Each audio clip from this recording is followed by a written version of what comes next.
Okay, we'll call the meeting to order. We respectfully acknowledge that the Township of Algonquin Highlands is located on Treaty 20 Mishi-Saugig territory and in the traditional territory of the Mishi-Saugig and Chippewa Nations, collectively known as the Williams Treaties First Nations. We also acknowledge a historical shared presence of other Indigenous nations throughout the area, and we recognize these original inhabitants as the stewards of its lands and waters since time immemorial. Could I have a mover and a seconder to adopt the agenda? Councillors Shortreed and Barry.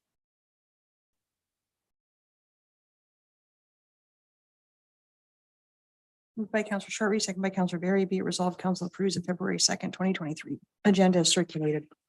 All in favor? That's carried. Is there any disclosure of pecuniary interest or general nature thereof today? Hearing none, I have no specific remarks to make today. So could I have a mover and a seconder to adopt the minutes of January the 19th? Deputy Mayor Dayu, Councillor Richards.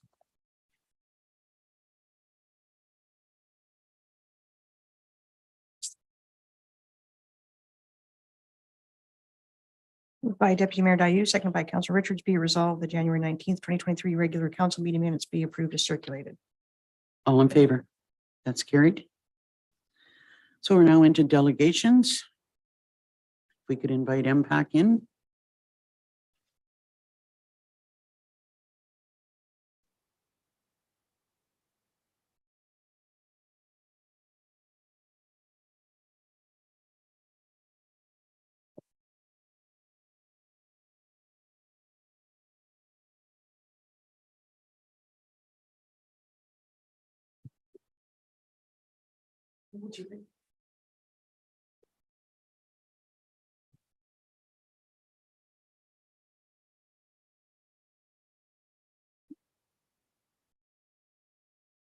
Morning, ladies. Good morning. This morning we have Sarah Groves and Victoria Anderlich to give us an update on what MPAC's plans are for this year. Perfect. Okay. Well, thank you for having me. I'm assuming we'll wait for the presentation to pop up first there before I get too into the weeds. Just so you know, about when you talk about getting into the weeds, 3 of us have already seen your presentation Okay. at Roma, but Okay. but proceed as planned. Perfect. Then you'll have lots of questions. You've already seen it. Just 2 pages. Okay. So good morning, Mayor and Council. My name is Sarah Groves, and I'm an account manager in the Municipal and Stakeholder Relations Department at MPAC. And also with me today is Victoria Anderlich, and she's an account support coordinator. And together, we support the municipal stakeholders within the cities of Peterborough and Kawartha Lakes and the counties of Peterborough and Haliburton. So first off, I'd like to take a moment just to congratulate you all on your recent election. And I look forward to working with you and the municipal staff in 2023 and beyond. Whether you're newly elected or a seasoned elected official, please know that we're here to help, and we have an entire municipal and stakeholder relations department that can help answer any questions as they arise. So to start, municipal relationships are a priority at MPAC. And because of that, we continue to focus on elevating the municipal and property owner experience. Today, I will be sharing with you who MPAC is, what our role is, and how we play a part in property assessment and taxation. Next slide, please. So at MPAC, we are Ontario's property experts. Our job is to assess and classify more than 5.5 million properties across Ontario worth a combined value of more than $3 trillion. In the past year, Ontario has grown by approximately 45,000 new residential homes. And in 2022, we added more than $37 billion to Ontario's assessment rolls. Every municipality uses our assessments to make informed decisions about their community, including the distribution of property taxes. Ontario's property tax system and these assessments generate approximately $30 billion in tax revenue annually. Next slide, please. The Ontario Property Assessment and Taxation System is made up of 4 key players, and all have a different role and interest in the process. The provincial government, specifically the Ministry of Finance, is responsible for setting assessment and taxation legislation and policies. They also determine the education property tax rate. Additionally, there's an independent body that adjudicates appeals of MPAC's assessed values, commonly referred to as the ARB. The ARB also falls under the jurisdiction of the province. MPAC is an independent, not-for-profit corporation funded by all 444 Ontario municipalities. Our role is to accurately assess and classify all properties in Ontario, and we do this in compliance with the Assessment Act and regulations set by the Government of Ontario.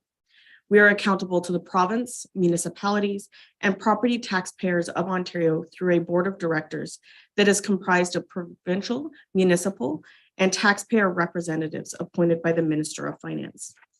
Municipalities determine their budget requirements, set tax rates, and collect property taxes to pay for municipal services such as police, fire, roads, recreation, water, among many others.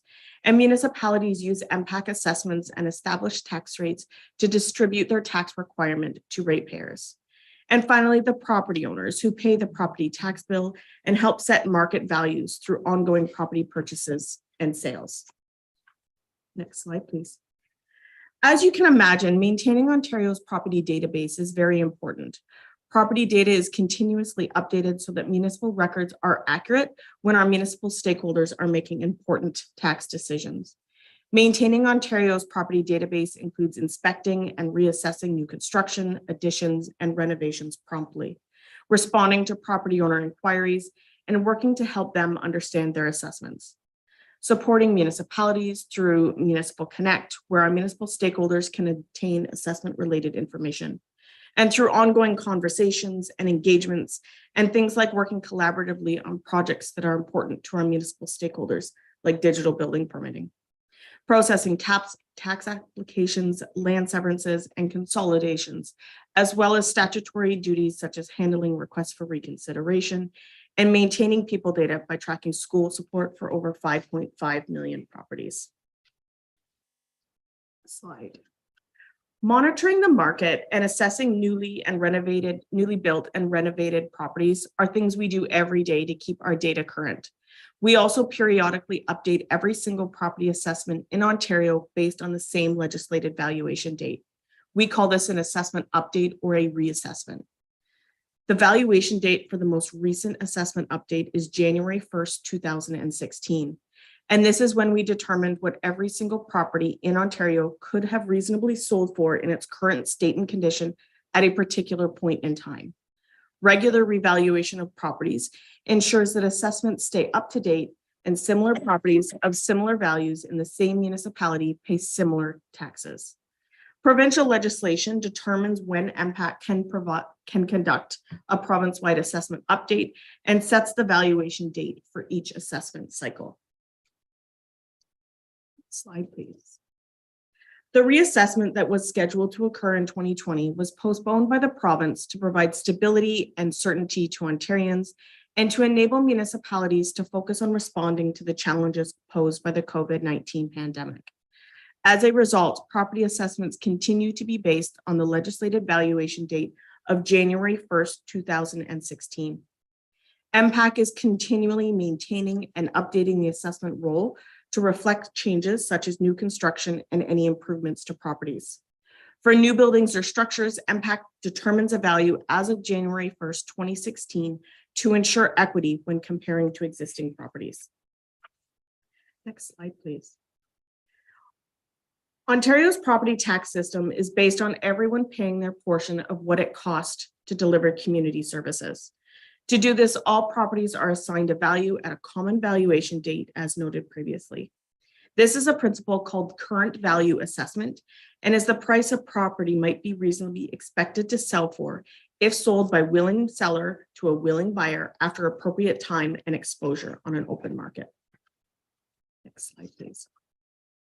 So just to reiterate, while we await news from the provincial government about the next province-wide assessment update, January 1st, 2016 continues to be Ontario's legislated valuation date. As noted earlier, this is a fixed date to which all properties are valued. Although the assessment update remains paused, our work continues to keep property data up to date. Property owners will still receive an updated property assessment notice from MPAC if there are changes to their properties. And late last year in November, we mailed 770,000 property notices to property owners across Ontario that reflected any changes that had occurred to their properties within the year.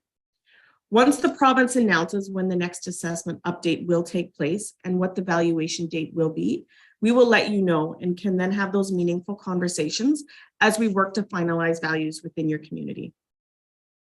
Next slide, please. So let's briefly talk about valuation. And in Ontario, there's 3 industry-wide standardized approaches to value. The first is direct comparison and most commonly used on residential properties. And this is simply when recent sales of comparable properties. Income approach is when the ability to earn revenue is tied to the real estate and not the business that may be run from that location. So the example we use is it's not necessarily the revenue being generated by the Walmart, but rather the way of rent in which the landlord can generate through the ability to rent the space to Walmart. So this method requires a detailed analysis of the income and expenses to determine how much income a property could be expected to generate if sold on the open market. And the cost approach. This approach is used when a property is unique and rarely sold on the open market. So therefore, there's a limited source of data. With this approach, we first calculate a cost of replacing any buildings or accessible structures. We then deduct anything like conditions that may impact the value and depreciation due to age. Finally, we determine the value of the land and add it to produce an overall valuation. Next slide, please. So what draws our attention to a property? And it's typically one of the following things: a market sale, a request from a property owner or a municipality, a request for reconsideration or appeal, or a building permit activity. At MPAC, our role is to take those building permits and plans and turn them into assessment. Our municipal stakeholders rely on MPAC assessments to levy property tax. And when MPAC delivers that assessment, our municipal stakeholders can then realize the new revenue. Every year at MPAC, we process an average 300,000 building permits for new developments and renovations. We're the only organization with a data set of all building permits in Ontario. So our understanding of this data gives us a unique perspective on ways to modernize its collection and exchange to support our municipal partners. Some insights that we've captured over the recent years is in 2021, we saw more than 48,000 new residential homes constructed, with under 50% of those being detached. We've also seen that condos are getting smaller and single-family detached homes are getting larger. In the mid-1990s, the average size of a condominium was 1,100 square feet, and today we're seeing that around 700 square feet. And vice versa on that is that single-family detached homes in the mid-1990s were approximately 2,000 square feet, and today the average is 2,500 square feet. Okay, next slide, please. So after we assess a property or change in assessment, we mail the property owner a property assessment notice. And sometimes property owners don't agree with the assessment. A property owner might then connect with you to let you know that they disagree with the assessment. But it's important to remember that property assessments are not taxation. If you get an inquiry, you can help us by asking the property owner a few questions. And the first thing I always ask is, could they have sold their property on January 1st, 2016 for the assessed value? The next thing I direct them to is About My Property, which is an online portal that provides all of the details that we have on their property. They can go in and confirm all of those details, and they can also conduct comparable research on assessment values on similar properties within their neighborhood. If at that time they've determined they're still not happy with the information they've seen and the assessed value, they can then file a request for reconsideration and will review their property free of charge.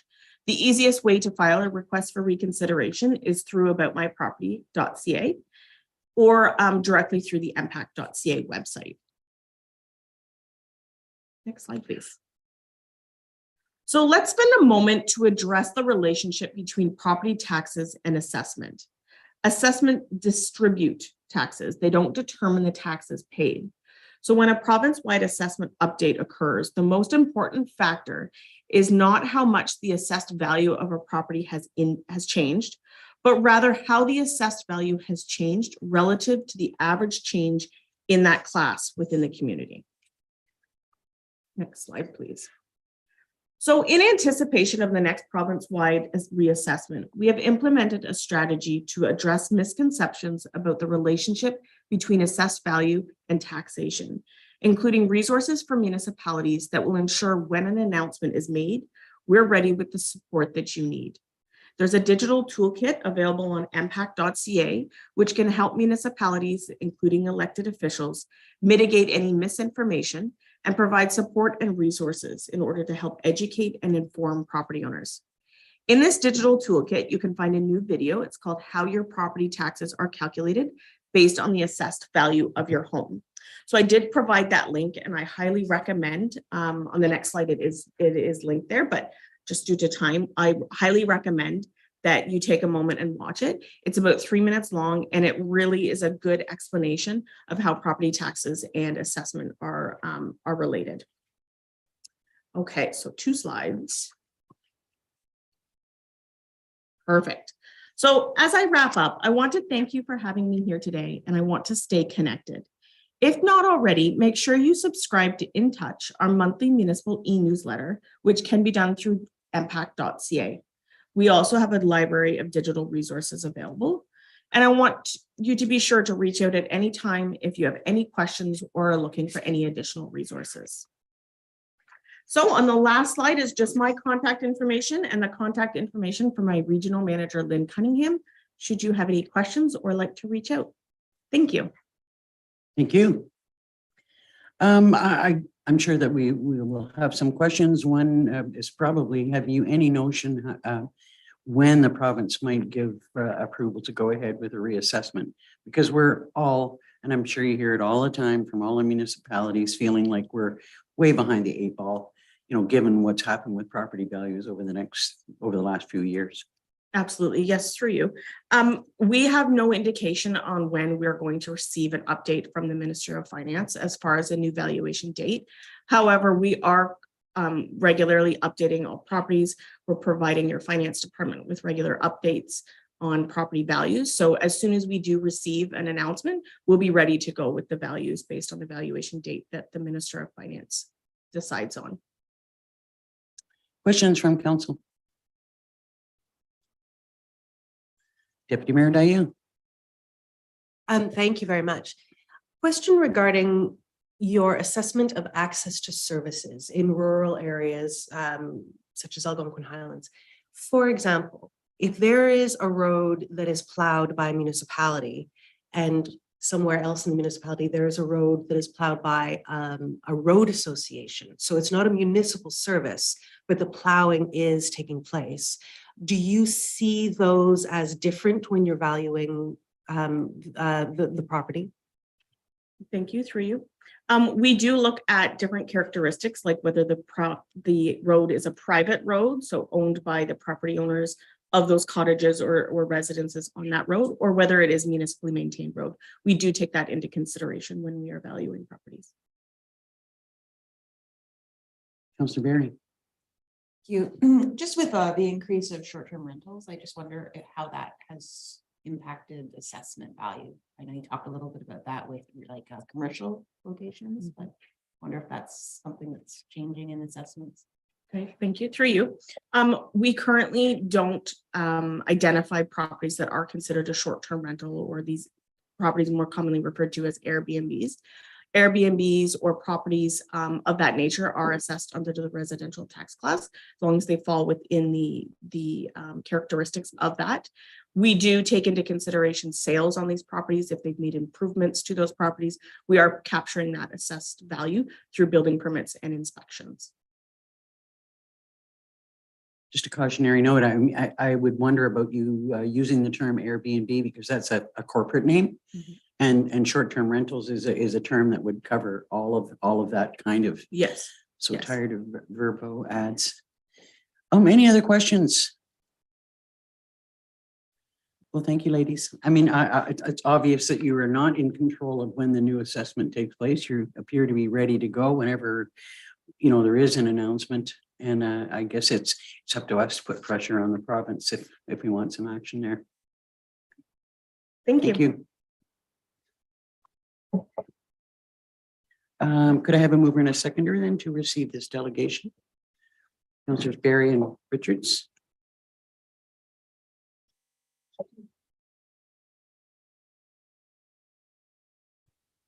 Moved by Councillor Barry, second by Councillor Richards, be it resolved, council receives a delegation from Sarah Groves and Victoria Anderlich from the Municipal Property Assessment Corporation for information. All in favor? That's carried. Thanks again. Safe driving.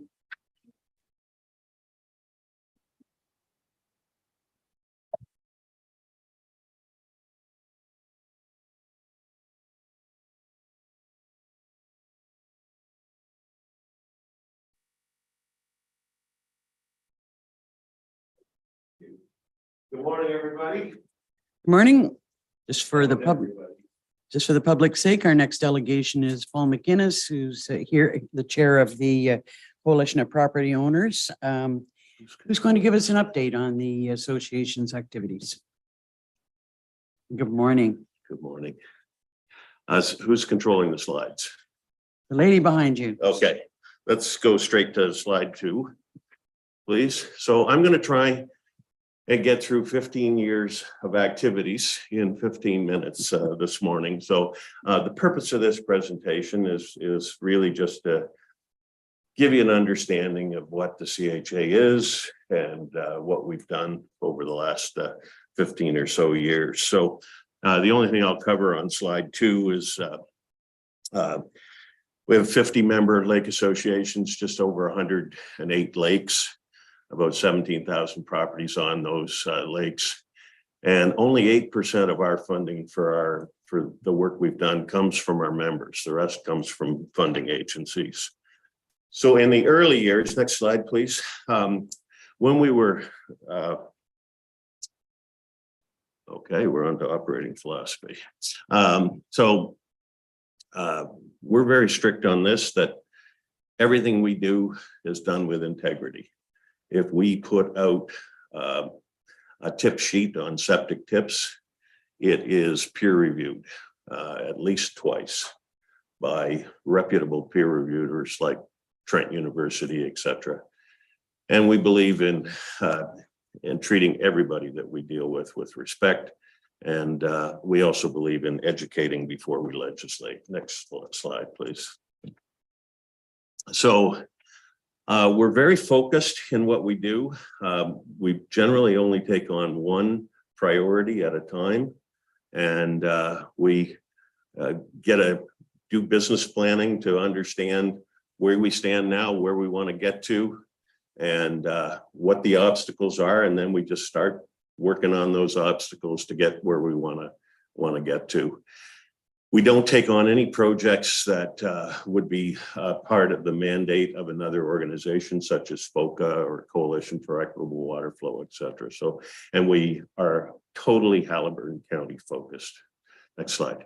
I love that illustration. That's good. So in the early years, when we first got started, one of the first things that we did was hold a meeting for the lake stewards. So each lake association typically has a lake steward who is the one that is most active in protecting the health of the lake and monitoring the health of the lake. And there had never been meetings of those lake stewards before. We held our first meeting and then our second meeting. And we realized as we talked to those lake stewards that there was a wide variety of skills and knowledge level, and that many of them were scientists with a lot of knowledge. Many of them were just volunteers who cared, but they needed more help, more scientific knowledge.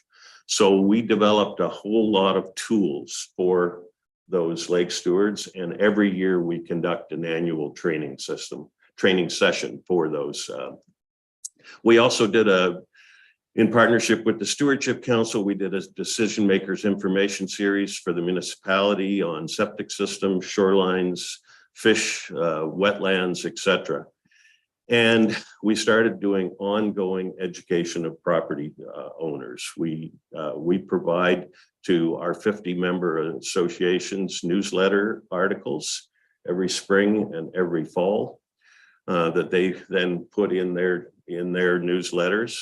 We've done years of eco tips in the papers, and for many years, I spoke every weekend from May 24th until Labor Day, which my wife was really happy about. We also developed with Trent University our renters posters, and then started the development of our tip sheets. Next slide, please.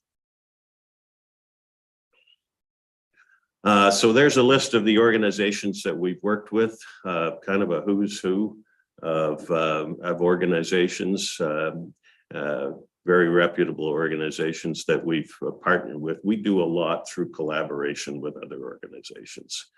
Go ahead. This slide's really important. In 2009, the leading lake health expert in Canada is Dr. Norman Yon. We've had a relationship with Dr. Yon since 2008. He and I still talk on a regular basis. And pretty well everybody agrees that he is the Obi-Wan Kenobi of lake health. And so I went over and met with he and Dr. Andrew Patterson from the MOE. And I asked them, how do we know when we've got a problem with the health of our lakes? And their very strong answer was, if you find you've got a problem, it's too late. It's too late. If you know you've got a problem, it's too late to do anything about it. If you don't start acting now, you will have big problems in the future. So then I said to them, okay, so what do we focus on? And they both gave me exactly the same answer. You need to focus on septic systems and you need to focus on natural shorelines. Those are the two things that'll have the biggest impact on the health of your lakes. They didn't say don't test. They said testing is important, but what's most important is taking action now to fix the problems before they happen or to prevent the problems. Next slide, please. So septic health was our first priority. So the first thing we had to do was seek out the best science available. And that was easier said than done. We found, for instance, that septic pumpers know almost nothing about how a septic system operates. We finally found a professor at the University of Waterloo who actually had a glass enclosed septic system that they watched it operate and tested with various things. And they did years of research. So with his help and other professors, we got to understand septic systems, and we've never stopped doing research in that area. We've done over 12 years of research on septic systems. So in educating before we legislate, we started training the trainers. We trained the lake stewards. We created the Poop Talk video, which has now been seen by hundreds of thousands of people around the world. Our septic tips and rental posters, which both deal in part with septic systems. We have delivered over 10,000 septic tip sheets to people around Haliburton County. At last year's home show, for instance, we gave septic tip sheets and talked to over 1,400 people about septic systems to educate them about how to operate their septic systems. I've given more than 50 speeches on the topic. We've run joint promotions with Canoe FM, with the Haliburton Echo and the Minden Times. We've had contests in local papers. We did one just before the pandemic with a top prize of $1,000 for knowledge on septic systems, etc. Next slide. So then I go every year for 3 days worth of intense training to a conference called the Laternal Conference, which was put on by the University of Guelph and Conservation Ontario. In 2011, I was there, and one of the presentations that I was at was by the fellow who runs the septic inspection reinspection program for Huron-Kinloss, which has been running since 2007. At that point, they had 4 years of experience, and it's a level 4 inspection program, which is what we recommend. And they had identified problems with 47% of all the systems that they had inspected. Most of them were not major problems. Most of them by far were minor problems. So we asked him if he would be prepared to come up here and speak to our lake associations, and we invited all the municipalities. There's people in this room that were at that presentation. We had 3 experts spoke. After that, one of the mayors said to me, if I put in a septic reinspection program now, I'd be turfed out at the next election. And I agreed with him. So we set out to say, well, let's change that. So I got on the road and once again made speech after speech after speech. We put articles in the newspaper. We got high quality information out there. And next slide, please. So then we held Septic Inspection Day 2 in 2016 with focus on how to implement the program. The same mayor, not too long after that session, told me that any mayor that didn't put in septic reinspection would not get elected again. So there'd been a change. The Year-on Kinloss program, by the way, is still operating. And the numbers are still around that 45 to 47%. We do have while we've been successful in getting them in, we have a real challenge in Haliburton County in that we have 4 different septic inspection programs. One of the things we've discovered over the years is that there is a lot more scientific research done in Muskoka than there is in Haliburton. And there's many reasons for that, but this would be one of the reasons why we don't have a lot of research. Scientists don't like it when you've got 4 different systems. They want to be able to compare apples to apples. So we are recommending that we all go to level 4 inspection. Even a level 3 misses 20% of the problems. There's 43 specific defects that are not detected by a level 3 inspection. A level 1 inspection, as in Highlands East, misses up to 90% of the problems. Next slide, please. So our priority, and push the button, please. Our priority number 1B was natural shorelines. And this graphic, if you push twice more, shows you why. The rainfall that we get is contains 4 to 10 times as much phosphorus, which is the leading pollutant of our lake, than our lake water does. So every bit of runoff that we can keep out of our lakes is key. There's a whole lot more reasons for natural shoreline, but this slide gives you one of the big ones. 55% of the rainfall and runoff goes down into the lake with a disturbed shoreline, whereas only 10% with a natural shoreline. Next slide, please. So, you know, the studies on natural shorelines, which you've probably seen, you know, all indicate that it was very important. But before we tackled that issue, there was a lot of people saying, oh, Haliburton's in terrible shape with our shorelines. And there were a lot of other people saying Haliburton's in great shape with our shorelines. So we decided we needed to get to the bottom of that and find out where we actually stood. So next slide. We initiated the Love Your Lake program. It was a massive project.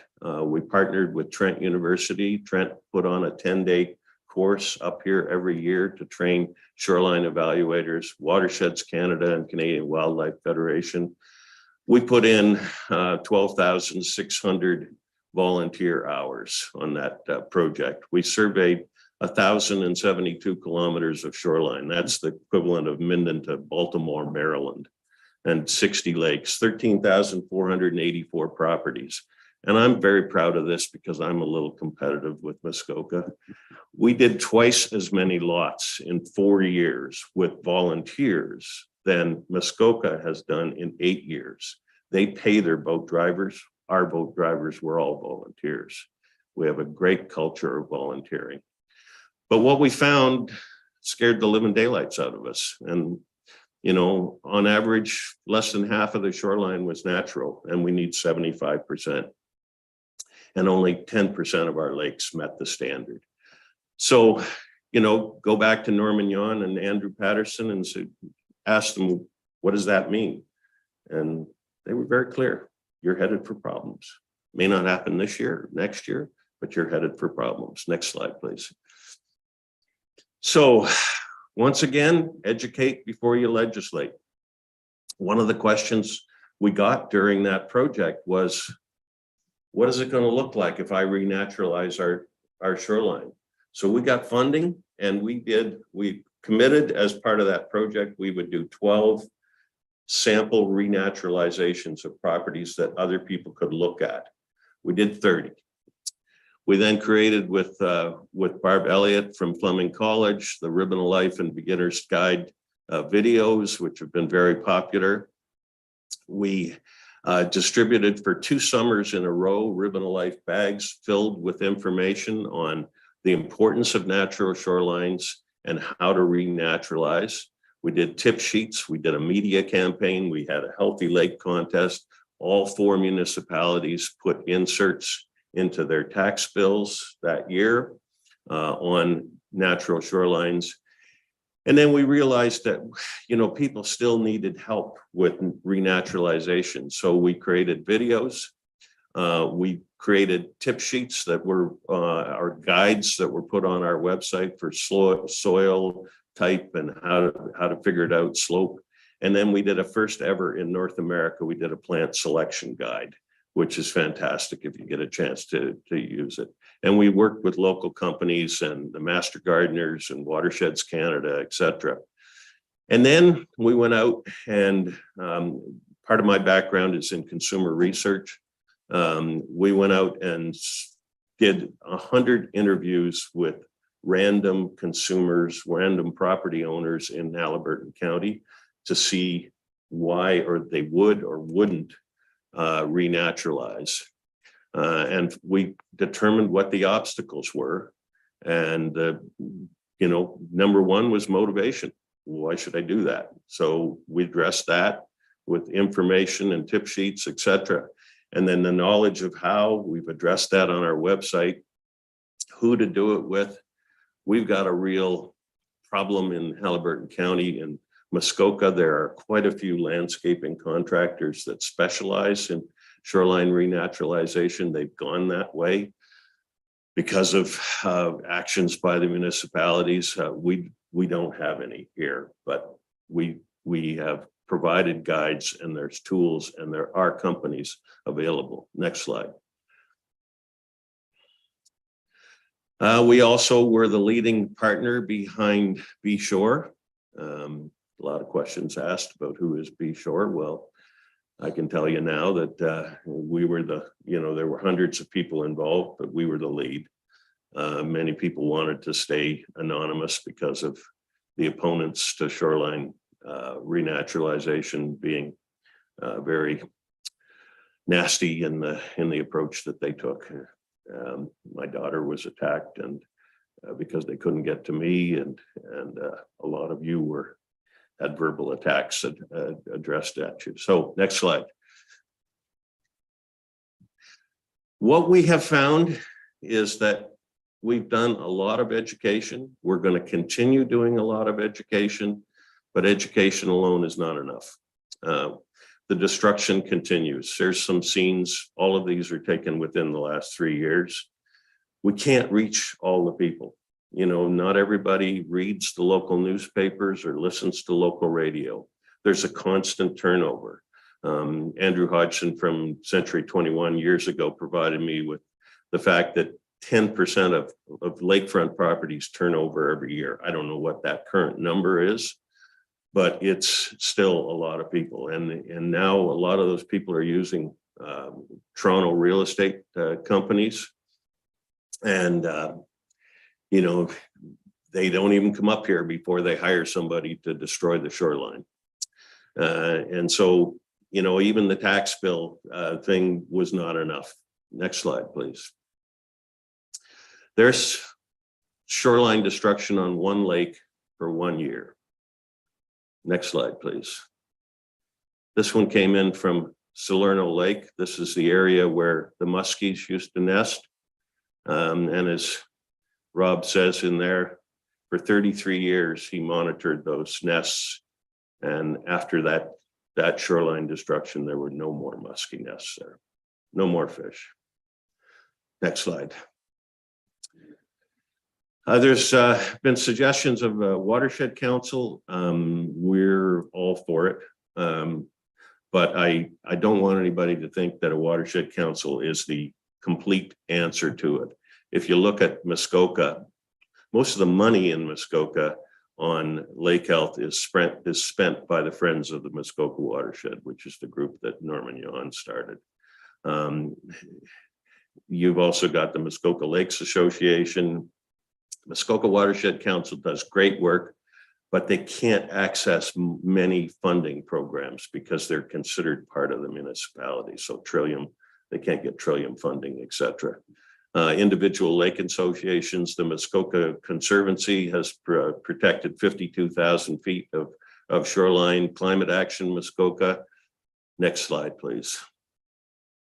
So some of the other projects that we did in 2017, a contact of mine at the MOE told me unofficially and off the record that all of the testing that the MOE had been doing up here for decades on the health of their lakes was stopping. They weren't going to make an announcement. They never made it official, but they have stopped testing our lakes. So he provided me with years of data on the lakes and the testing that had been done. We paired that up with the Lake Partner Program data and all the data that we had got through the Love Your Lake program and created the Lake Health Report. So it's got data on 118 lakes.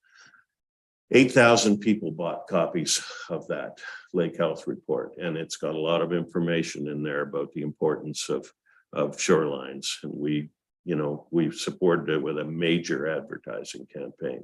There were ads running 4 times a day on Canoe FM, ads in the newspaper, et cetera, and obviously our lake associations. Next slide.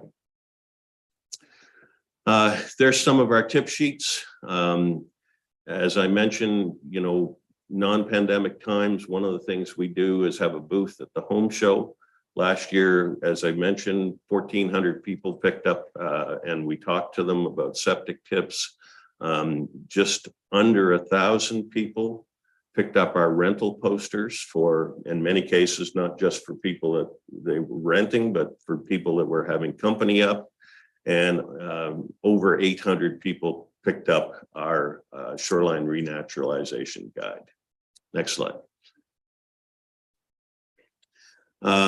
Mystery snail, I'm pretty proud of this. We don't get involved in invasive species because it's an area that POCA does. But we were uniquely positioned to be able to solve a problem. Before we got involved, if somebody wanted to remove snails from their lake, it would take them 2 years to get a license. The license was for one person and one lake. So we are very well respected by the MNR and the OFAH. We went to the MNR and said, we need to solve this problem. And, this status quo is not good. We understand why people need to be licensed, but we need to solve the problem. And that winter, the problem was solved. The next spring, we trained 300 people to remove snails from our lakes. This program is so unique and so special. It's actually was profiled internationally at a conference in Belgium. They call it the CHA snail program. And you can see the results there. It's been absolutely fantastic. And we've got over 500 people now trained to take these snails, trained and licensed to take the snails out of the lakes. Next slide. So what have we learned in the last 14, 15 years? Healthy lakes are absolutely critical. You know, we have a lot of things that we love up here. But if we lose the health of our lakes, we're going to lose a whole lot else with it. Our lakes are suffering. There is no doubt about that. Anybody that spends time on our lakes, talks to people that have been on a given lake for 10 years, 20 years, 30 years, you'll hear, you don't see the crayfish, you don't see the minnows, you don't see the frogs. We've got less and less fish, etc. We know that education is critical, but by itself, it's not enough. We need to legislate. I hate doing it, but I think we need to. We've also learned the value of focus and the incredible strength of our volunteer community in the Haliburton Highlands. But we need to get faster. Climate change will not allow us to repeat past timelines. It took us 5 years to get septic reinspection, 6 years and maybe more to get shoreline preservation. So we need our municipal and county partners to be part of the solution. We'll continue doing everything we can to educate, to inform, and to motivate people, but we need help. Next slide, I think, or is that it? This is something I'm very excited about, and you'll all be getting an invitation to it. But just over a year ago, I had a conversation with 3 of the top lake health scientists in Ontario, including Dr. Yon. And one of the things that Norm said to me is that all of our existing protocols for testing our lakes are more than 40 years old. And he said to me, Paul, so many things have changed over the last 40 years. We've got invasive species. We've got the drop in calcium levels. We've got the loss of grazers. We've got climate change. And there's new places to store the data now that didn't exist 40 years ago or even 10 years ago. So we were fortunate enough to have some money in the bank, and we hired the leading lake health expert firm in Ontario to do a complete rethink of lake health monitoring. And it's what to monitor in order of priority, costs for each element, new technologies, because there's technologies out there now that are changing the game. And on May the 6th, you will be invited to come on May the 6th when that study is presented at Sir Sam's Ski and Ride. And as I mentioned, a lot more scientific study takes place in Muskoka. They just have so many more resources. And, you know, when I've asked the scientists, you know, they say to us, guys in Haliburton, I mean, we always think of Muskoka first, but you're not taking the right approach. You've got to come up and standardize things. You've got to give us more access to data, et cetera, because we want data. We need studies, data to do the studies. The next slide. So we need education and legislation. You know, our goals for this year is we want septic re-inspection standardized through the 4 municipalities at level 4, the shoreline preservation bylaw, et cetera. Questions? Well, first of all, before we have questions, I'd just like to thank you and CHA for all the work you've done. I mean, it's an extraordinary effort. There's been so much work, and it has really helped a lot to protect our environment here. So thank you. Thank you. I would ask, what's the difference with a level 4 inspection? What is it that's special about so that? level 4 includes pump out. Okay. That's the main difference. And we've discovered the hard way that without the pump out, there's 43 different defects that we cannot detect without that pump out. I mean, the bottom line is we all need to pump our tanks anyway at some point.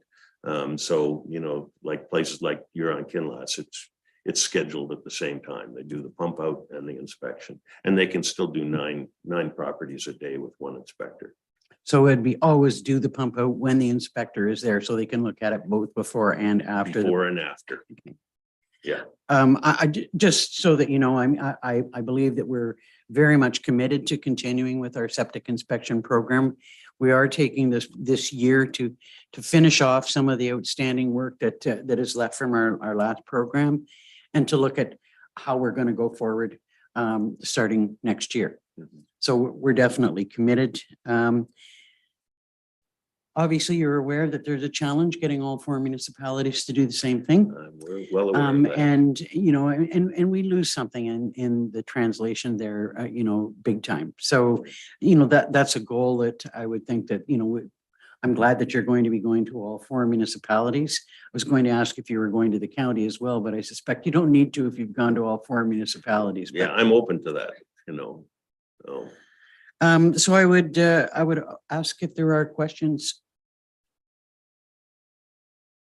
Questions? Councillor Barry. I just wondering, because I know I've reviewed most of the tip sheets and rental posters. As our environment committee is now coming back into meeting again, and I just wonder if those resources can can be shared. Absolutely. Yeah. Absolutely. In fact, and Lisa, we update them every year. They get peer reviewed again every year. And we've got 2 new ones coming out for this year. One is how to improve fishing in your lake, and the other one is on how to reduce your water consumption, because that's important for, and all of those are, you know, can be available. They're on our website, but they can also be made available to you as PDFs, etc. That's great. I know that we don't want to duplicate the great work that's done, but I think it's also an opportunity to highlight the work that has been. Great.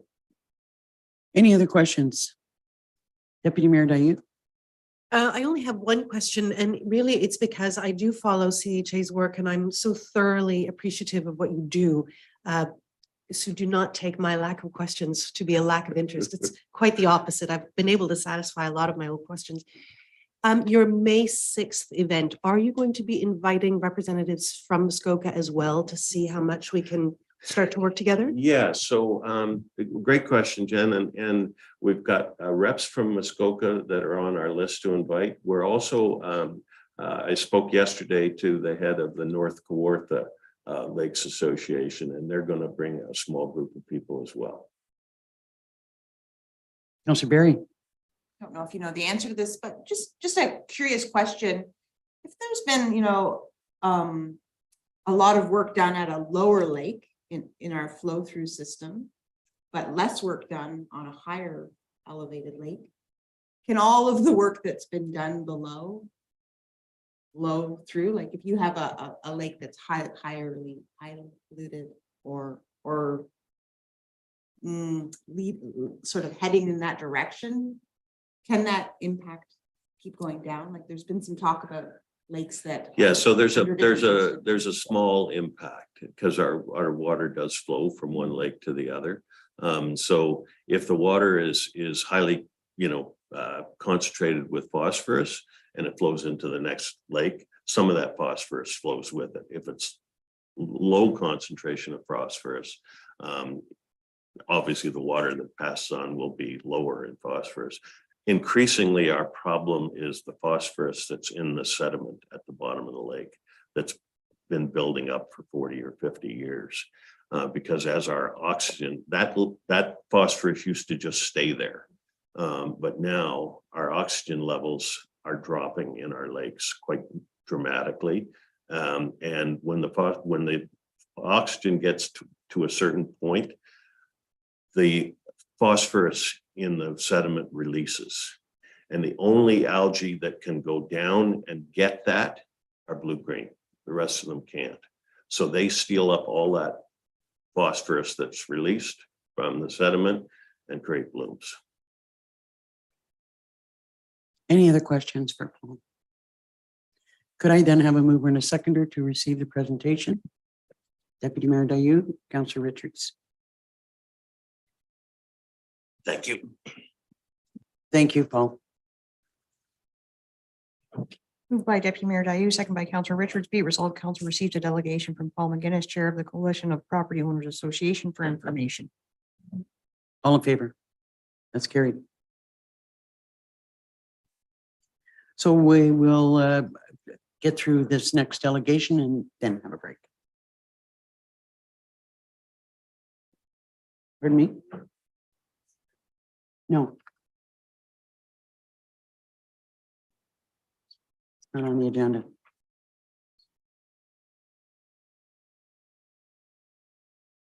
Good morning. So this morning we have Terry Moore, who's the president of the Alberta Highlands Green Burial Society, who's going to be talking to us about the draft terms of reference for a joint committee to look at green burials in Algonquin Highlands. Good morning. We're pleased to see you here. I'm good. I'm glad to be here. I was just thinking about the last time. But the last time was virtual and then, you know, it seems that life is just finally coming back together again. I hope we can meet more and more face to face these days. One step at a time. Yeah, if the pandemic cooperates. If it's okay, could I do just a few introductory comments? Absolutely. Just with respect to I don't want to go beyond the document that's in front of you, but I thought maybe it'd be useful to sort of say some things and to put that document in some kind of context, if that would make sense. Okay, first off, just thank you for the opportunity to be here, and thank you for the opportunity to help put flesh on the bones of the commitment that we began talking about back in 2019 to try to create a green burial hybrid green burial site at St. Stephen's Cemetery. So thank you for this opportunity and for the request to draft or to take the first stab at drafting the terms of references for the joint committee that was agreed to about a year today, I think, or a year, close to a year ago. I think it was in January 20th of last year. There was a commitment to creating a joint committee. So progress. We're making hopefully make some progress in putting flesh on the bone. So the document that was circulated as part of your agenda package came together from really two sources. That's the resolution I mentioned about, you know, agreeing in principle to the establishment of a joint committee. A joint advisory committee between the township and the burial society to investigate, discuss, provide advice with respect to two areas, principally the green burial, putting a design in place and talking about how to move to actually implement a green burial site at St. Stephen's Cemetery, but also to investigate the problems and the difficulties associated with winter burial and see whether or not we can make any progress on that front as well. So I also drew on the experience from the creation of the Environment and Stewardship Advisory Committee that the township put in place, and I happen to be a member of the committee at the front end when it was first created. So, you know, taking those terms of reference plus the enabling motion seemed to be a good place to start. So a couple of things about that. Some of the dates in it are obviously placeholder dates. They need to be changed to fit the circumstances. I mean, suggesting that we can put a committee together and that it puts a draft budget in place before you by January 15th is obviously impossible. And so some of the dates are obviously have been overcome by events. So they're just really placeholders. So essentially the purpose of the committee, you know, which is set out in sections 2 and 3, is to create a forum for information gathering and discussion about both the green burial and the winter burial, you know, projects, and to try to problem solve, identify barriers, and see how we can make progress together and in moving forward. The terms of reference does call for interim reports from a committee in you know, ambitious interim reports, which are obviously too ambitious and need to be amended. But again, they're placeholders. The idea is what's important here is that the committee would be work focused, you know, try to hone in on the things that can be agreed on, and then make interim reports on an ongoing basis and try to make some progress as expeditiously as possible. We're prepared as a society to work very hard and draw resources that we have from the connections that we've got, our membership, our, you know, people that have expressed support for our project. We have 40 members and 220 supporters in the county, and we have lots of county contacts with, for example, the burial Natural Burial Association of Ontario, the Green Burial Society of Canada, and the Green Burial Council of North America. We are members of each of those organizations and regularly are part of a community that's talking about moving forward on a similar path that we're talking about here. In Ontario today, there are 8 active hybrid green burial sections in already established cemeteries up and running, and 20 in process. So there has been some significant movement, toward in a similar path that we're engaged in here in Highlands, Algonquin Highlands. So I just wanted to sort of set the context, and I think that what's really important is for us to have discussion about whether or not these terms of reference are a good starting point, whether or not there needs to be some significant changes. But I think there's something to shoot at, and if you've got any comments or questions, I'd love to be part of that dialogue. So I think I'll leave it at that. Well, as you and I had already discussed, the timelines that you've included in the terms of reference are really too ambitious.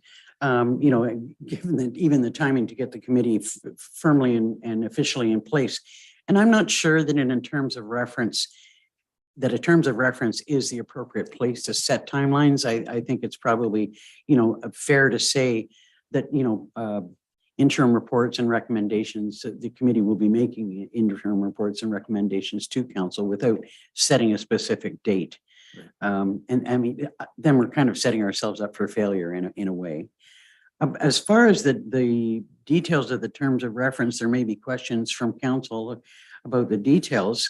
But I think that we've agreed to, this is not committing us to anything more than to investigate at this point in time, to bring recommendations to council so that we can finally take some actions. And that's working together with staff and the recommendations and thoughts that we have here, and trying to get something in place because it's a commitment that we made. The only question that I had was, because you've included a staff member, and I think we need to agree that there would be a staff member assigned to this committee, because not all committees have staff members. So that's something that the council may want to think about. And if we agree that it's necessary to have a staff member attached to it, the meetings would have to take place during the daytime. So we're not looking at overtime hours.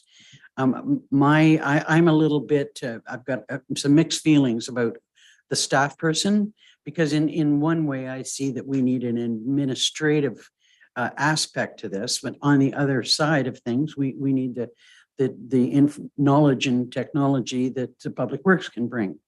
So I know that there has been a recommendation at this point that Adam be the identified staff person, and I guess we need to come to terms on whether Adam is the most appropriate person to be the ongoing,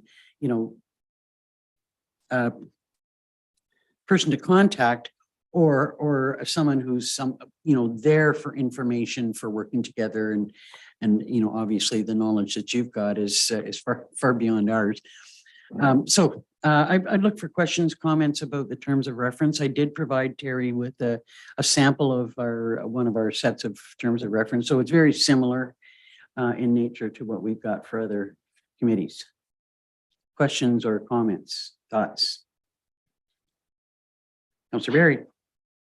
I think it's it's a great document, and my question was sort of in what you're saying in regards to staff. Would we need to have a management staff level at every meeting, and would there in some cases with council, there's a counselor and an alternative? So I wonder if that's something that could be considered. Well, we've already assigned a counselor and an alternate, that being yourself and Deputy Mayor Dayu. No, I'm saying in regards, would Adam have an alternate if that was needed? I would think not, but I don't know that. Madam CAO. There we go. I would say he wouldn't need an alternate, no. We don't usually provide that in the staff cases. If I may ask a question. I think it is important that Adam, especially in the beginning of the committee meeting, that that person be part of that. Certainly, if I'm understanding it correctly, there will be aspects of the design that need to have that public works input. And so I think that's critical that he is part of that in the initial stages, because the recommendations that come forward, like, the committee shouldn't necessarily design it without that input. So there needs to be that collaboration. Other questions? Deputy Mayor Dayu? If Adam is the appropriate designate from the CAO's perspective, absolutely fine. I was actually thinking about any upcoming public works job description that we might be referring to later on in the session today, and then whether new staff in more of a no, that wouldn't be appropriate. That's a closed session discussion, but what we will be talking about is not public works. Other questions? Councillor Barry, and then we'll go to you. This Gary? isn't really a question about the terms of reference, so stop me if I can't ask it, but I'm just curious. There was a fantastic presentation at the Dysart office maybe 6 years ago. We're considering having that presentation again, Okay. if that's kind of what my you were question. hoping for. Yeah. Because I suspect that there have been changes, there's new information, new technology, and new thoughts about how that. So, I mean, that's laid out in the terms of reference that we can, look to other organizations, people who've got, knowledge that we don't have to help us through the process. Mhm. Terry? You're referring to the best practices, the Winter Barrel Best Practices Workshop that took place in February of 2020. I've talked to all of the principals that were involved in that in terms of participating. They're game to do it again. Whether or not it's exclusively for Algonquin Highlands or would it include Highlands East. That's the other township that's furthest along in terms, they made a decision in principle that there will be a Green Barrel section at their Deer Lake Cemetery on the Loop Road. The only question that's holding that process up is the discussion about Winter Barrel. And so I've been having discussions with Mayor Burton about, well, okay, how can we help deal with this situation? And one of the ideas that is being brought forward again is, well, we need to have the people in the room who need to be part of that conversation all at the same time. And that obviously includes, as a central component of that, operational people who are going to be doing the work need to be part of the discussion and the decision-making in order for anything to work. And so one of the questions I would put maybe to the committee, which would be probably appropriate, is if we do one of those Winter Barrel workshops again, would it be exclusively for Algonquin Highlands, or will we invite Highlands East to participate as well? So we can have a fulsome discussion about the bookends of the county, talking about the future of green and Winter Barrel. We're actually the heart of the county, not the bookends. Okay. I always think of Algonquin Highlands as being, on the one end, on the one side, and Highlands East on the other. You're right. There's part of me that thinks, well, there's some unique aspects and perspectives in both municipalities, and maybe it should be something that's done separately. But on the other hand, there's always savings in working together and things to be gained in working together. That there could be some thoughts that they've got that we haven't considered, and vice versa. So I don't see that there would be a problem with a cooperative effort with respect to that. Any other thoughts there? Madam Clerk? Just a question for clarification. I've just realized the winter burial option at St. Stephen's Cemetery, is that specific to the green burial section only, or? Well, that's a policy decision that the council would have to grapple with. At one point in the discussion that we've had, I raised the possibility of a pilot project on winter burial to test it, because we've got a lot of concerns. There's some practical issues and so on and so forth. So testing it as a pilot could happen in the Green Burial section. And it may not then be spread to other, because I know there was some concern about, well, if you do it at St. Stephen's, aren't you going to be under some pressure to do it elsewhere? And should it only be in the Green Burial section? What about people who would like to be buried in the other section, during the winter as well? And does that create some internal tension for council to manage? Well, to me, we don't have any huge amount of skin in that discussion. I mean, we just want to see movement on both fronts. Of course, on the winter burial side, if a pilot project was seen as a more practical way to go ahead in a more contained kind of way, without opening it up across all cemeteries, for example, within Algonquin Highlands, maybe that would be a better way to go. But I think that kind of problem or idea sharing about how we could actually move forward would be, I think, the stuff out of which discussion that committee would be Absolutely. really helpful. Yeah. No, I see that as something that the committee can discuss and iron out and bring back to council, and we can, decide accordingly. Any other questions or comments about the terms of reference? This is an exciting starting point. I would see us, if there's no specifics about the terms of reference that have been laid out, moving to accept them as presented as amended because of the date portion of it. So we would just continue to state that initial or reports would be received from the committee, recommendations made for our consideration without the dates. And I mean, obviously you're going to want to, move forward as quickly as you can, but within reason. Any other comments? Well, this is exciting. I'm really pleased to see that we're moving forward with this, and I look forward to hearing the results of your discussions. So could I have a mover and a seconder then to approve the terms of reference, Councillor Richards and Short Reed? And I'd like to really thank you, Terry, for the work you've done and, keeping on us and keeping on our case and for, developing the terms of reference. And, this is a Well, good thank step you, and forward. council, for your support. This is a really exciting time for us because finally we can start seeing that light at the end of the tunnel, I think.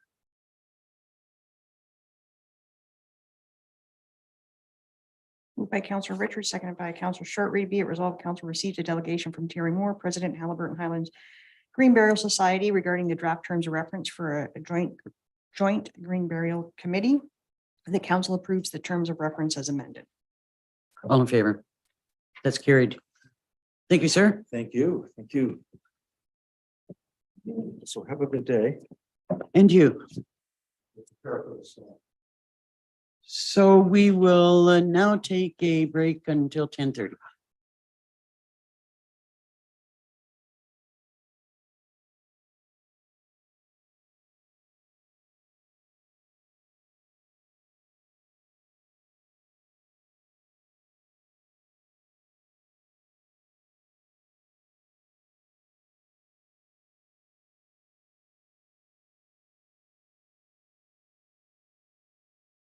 Next on the agenda is building and bylaw enforcement.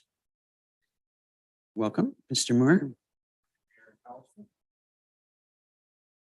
morning, I would like to present a bylaw to appoint another bylaw officer to our team. Simply in regards to a single portion of our parking bylaw. Since we've implemented the parking bylaw, I know bylaw officers have had a good opportunity now to go ahead and educate and ticket and start to enforce illegal parking and unsafe practices on our roads. The only thing that there is a bit of an overlap in our hours of operation. Is it okay? And whereas sometimes if it's a big event, Public Works may start at 5 o'clock in the morning, bylaw officers are typically around 8. So the purpose of this bylaw is to allow Adam Thorne to be that liaison between the shortfall in hours and in regards to enforcing the snow removal operation component only. So to make sure that our public works are able to do their job, to make sure the roads are safe. Adam would be able then to have cars removed for that purpose. Any questions on? Our CIO maybe has a comment before we get to questions. I just want to clarify that Public Works staff won't physically be removing the cars themselves. They'll have them towed to a facility. My concern about this, as I mentioned to the other day, is that, we've got probably substantial number of people coming from out of the county to, in particular, to do ice fishing. And they have no notion, that we're making a change, even though it might not be rocket science and they should be able to figure it out. They don't.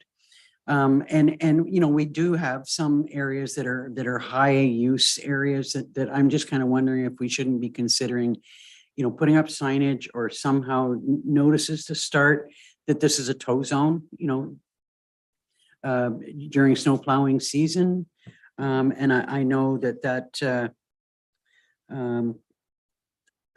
that would maybe require more areas than I'm aware of, that, because I'm sure there are lots of spots where people are accessing for ice fishing, but I'm just worried that somebody's going to come up here next weekend, say, or, in a couple of weeks, they go out on the ice, they come back, their vehicle's gone, and they don't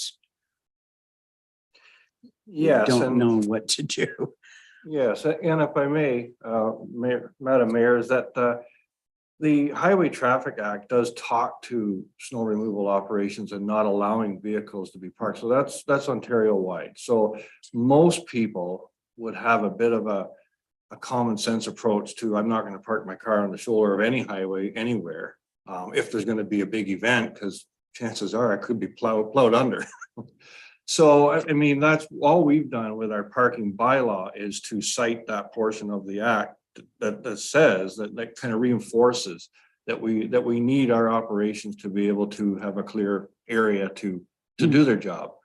And I know there may be the odd person that word of mouth will get around pretty quick, but there may be the odd person that may get caught in that scenario where they're just not thinking that I need to not park here because of a big event of snow. We're not we are able to tow for other reasons as well. If it's dangerous, impeding traffic flow and such, typically that is not how we operate. There's a lot more education involved prior to, but I think with snow removal, we really need to be proactive and get these vehicles out of the road so that the rest of our constituents are safe on our roads. So, I'm not arguing the need for this appointment or to take action at all. I just want to make sure that we're doing as much as we can to warn people, to let people know, because it's fine to say that that's part of the Ontario Traffic Act. But people come up here from the city and they think they're in the middle of nowhere and they don't need to do what they're supposed to do. Or the rules don't apply somehow. And so, some kind of warning, whether we, slap notices on vehicles, even when it's not a snow event for a while, when we see them. I mean, I've driven around, this weekend, I did a bit of a tour and can see that, there's some real problem areas. And even areas where people are like off the road, they're still going to impede a snowplow. There's no doubt about it. And, they think, oh, we're off the road. Angie. So currently we do put warning notices on vehicles. The challenge, I think, with what you're indicating is with the warnings, you could issue a warning to a vehicle and they never come again. And then the next time there's different cars. So I'm not sure how you'll, with warnings, we can absolutely issue those, but I'm not sure you'll capture the same people all the time. That's where I was kind of thinking too about about signage, saying tow zones. And anyway, I'm looking for thoughts or questions from council. Councillor Shortreed. The signage would be good because a lot of people are used to the no parking from, 11 o'clock at night till 6 o'clock in the morning, but this isn't the case, right? So maybe 24 hours, no parking type of thing.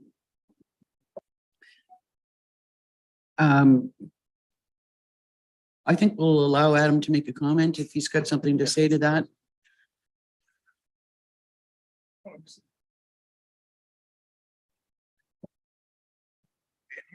Yep. Thank you, through you, Mayor. To answer some of your questions regarding cars being parked on the road and issuing warnings, we've been doing that well, I've been here 13 years and we've been doing it that long. So, and the way the CIO brought it up is correct. We do sometimes put out a warning onto a vehicle, the next day it's not there and we basically never see that vehicle again. So we are putting warnings out currently. And then to answer the other question, or to elaborate on putting out signage, the problem with signage would be identifying all of these areas and identifying from one location to the next. So if we go and put a sign up that says no parking from location to location or sign to sign, well, then they just park on the other side of the sign and then we tow them and then they say, well, there was a sign there and I parked outside of the sign. So it does come with a lot of challenges when we start looking at signage, because then it has to be a zone. And if it's not a zone, well, then kind of what we're doing doesn't make any sense because it falls under the Highway Traffic Act as you are impeding snow removal operations. So I do appreciate the thoughts of trying to sign and trying to warn the public and trying to give every notice possible.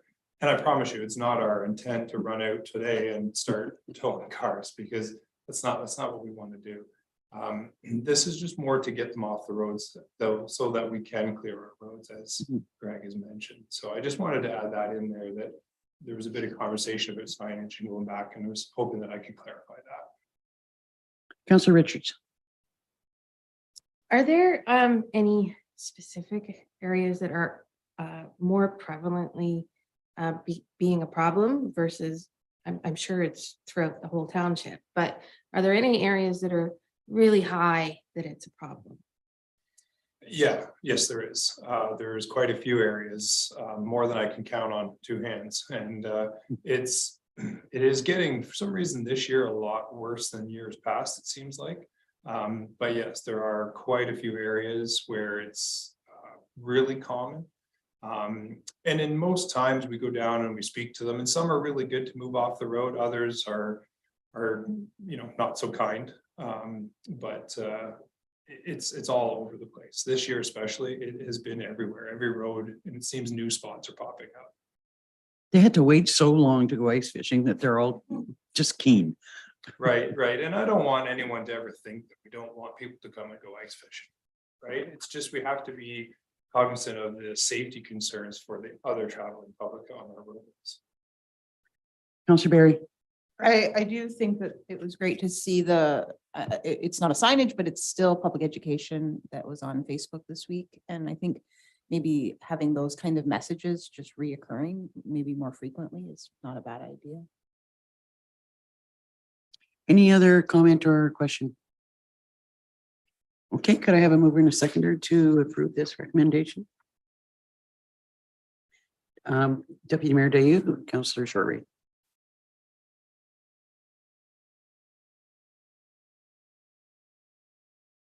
Moved by Deputy Mayor Dayu, second by Councillor Shortreed. Be it resolved, Council receives report BLDG 223 regarding the appointment of a bylaw officer submitted by Greg Moore dated February 2nd, 2023.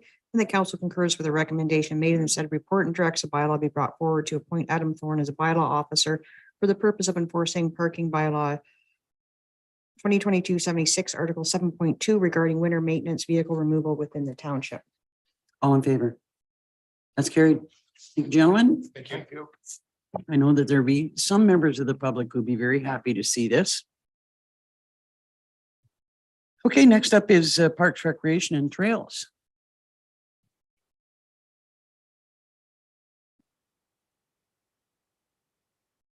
Good morning, Mr. Carpenter.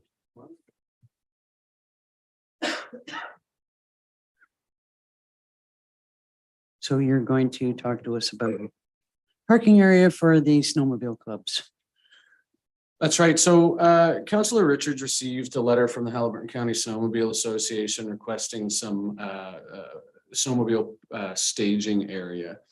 In that letter, which is attached to the agenda, the association was asking council to consider this parking lot here, as well as look for any available options that we might offer them that would meet their needs. The Public Works Manager and I met to discuss the opportunities and possibilities, and up front, the parking lot here, as we can see, just looking at the parking now, why it wouldn't be a good fit for a snowmobile staging area. We have to consider the length of vehicles and trailers, requirements to load and unload, turnaround, and also that some people go on multi-day snowmobile excursions, so we can expect multi-day overnight parking. I reached out to the association to discuss possibilities, and in discussion with the Public Works Manager, we think there's good opportunity on Heron Landing Road, just down the road off Highway 35 here, just past the bridge, where the Irwin Pit is. There's a nice big open level area currently between the Irwin Pit and Heron Landing Road, which backs right onto the snowmobile trail, just near the Peter Overington Bridge, just across the road here. And it would fit at least 12 plus trailers. Now, this is not a spot that we currently maintain, but Public Works feels it could be done and added to existing operations. I did attach an overview map of the location, which if it's possible to pull that up, and I could go over some of that.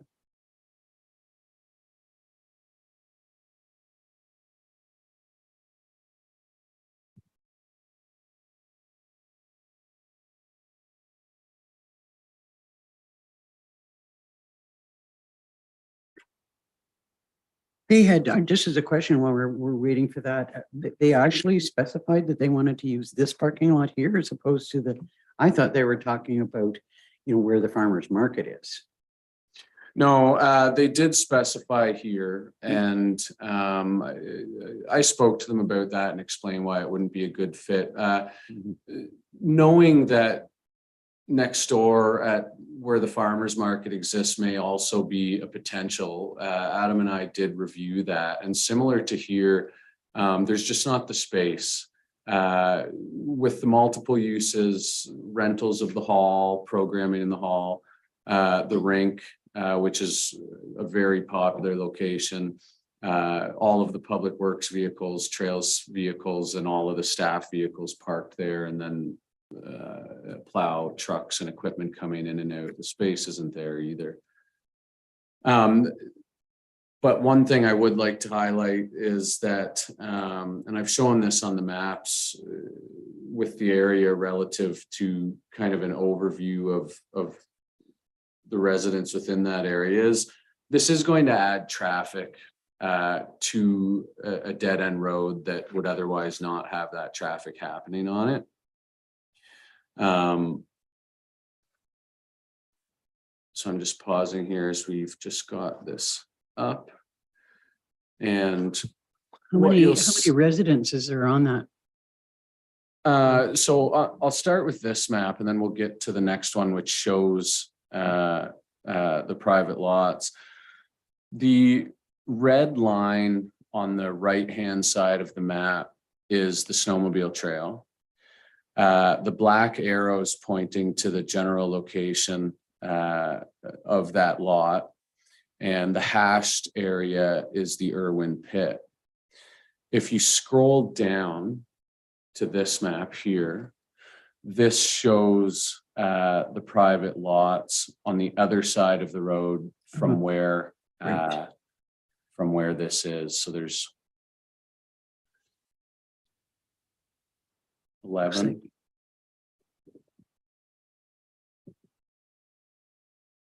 And then if you go on to the next screen, please. So this is showing the area we're discussing. And if you scroll further down, this is looking at it from the other angle. The previous view was looking at it, looking towards Highway 35. This is looking at it, looking towards the snowmobile trail. And just out of sight at the end of the road is where trail links to the snowmobile trail. And just to the left outside of this picture are our residents.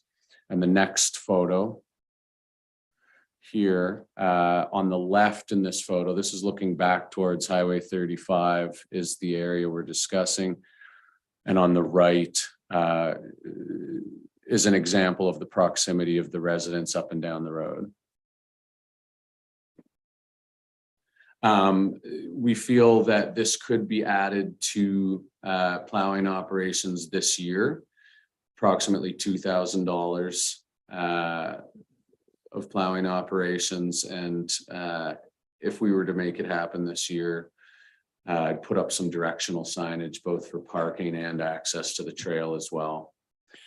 So does that include just plowing clearing an area, or the added amount of plowing required for the road that we weren't doing before? Added to clear that area and then keep it maintained. Adam estimates up to 10 plows per season on average. Okay, Councillor Barry? Sorry, just clarification. Is Huron Landing a road we normally maintain? It is? Yep. Deputy Mayor, do you? Do we have a sense of the volume of activity that it would bring? No, not exact numbers. And that is a question that I asked. Dysart has just gone through a similar process and designated a couple of locations. So those are the first examples in the county of areas that are specified as snowmobile staging areas. So there aren't numbers to look at historically. Right now, people are parking on turnarounds on the end of roads and things like that. It would add to that kind of issue of winter parking. It would be advertised on provincial snowmobile maps as well as on social media. So we could expect potential that the parking lot is going to be full. And we could probably anticipate that there might be some concerns raised by area residents. I'm just thinking that I suspect that the areas that have been designated in Dysart are more in the urban area than rural, like we're proposing, or like a rural road. So there may be some conflict, but it appears to be a good solution. Other thoughts or questions?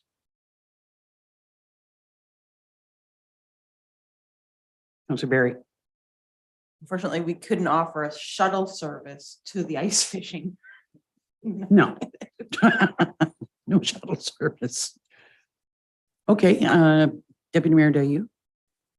I am worried for the folks the 11 residences that are along that line. That is a big change for them. If there's a lot of volume of folk coming through, are they seasonal typically? Do we have any sense of the impact on their regular lives? No, I can't be, I don't know for sure whether or not they're seasonal. But the same would be true, if they were parking here or, wherever, we did designated an area. I guess the only thing that we can really do is to send them notices, let them know that it's going to be happening. Councillor Shortreed? Are you, obviously, down, are they gonna have a trail through the parking lot to the trail, or are they gonna ride down the road to the trail? One would be less than the other. It would go down the road and then approximately 75 meters through an existing trail onto the official snowmobile trail. And approximate distance on the road would be less than 500 meters. Councillor Richards? Just to Councillor Dayu's comment, actually, that was kind of my first concern in it being in a more rural area. Not having feedback from all the residents there. I do know that there are a few that are members of the association on that road as cheerleaders. So hopefully it's not, going to be too big of noise to them.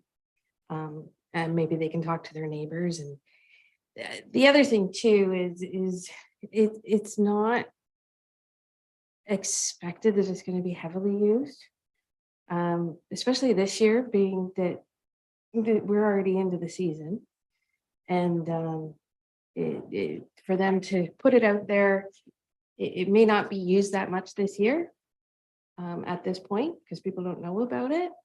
But I like the fact that we're doing this as a trial basis to see how it goes so that we can get feedback from the other residents on the road. And I know the association is very, very happy for the solution. Yeah, well, I think that we'd have to give it a try and see how it works. And if there's huge issues associated with it, we may have to reevaluate it and look at another area. But I think this is a good solution for now.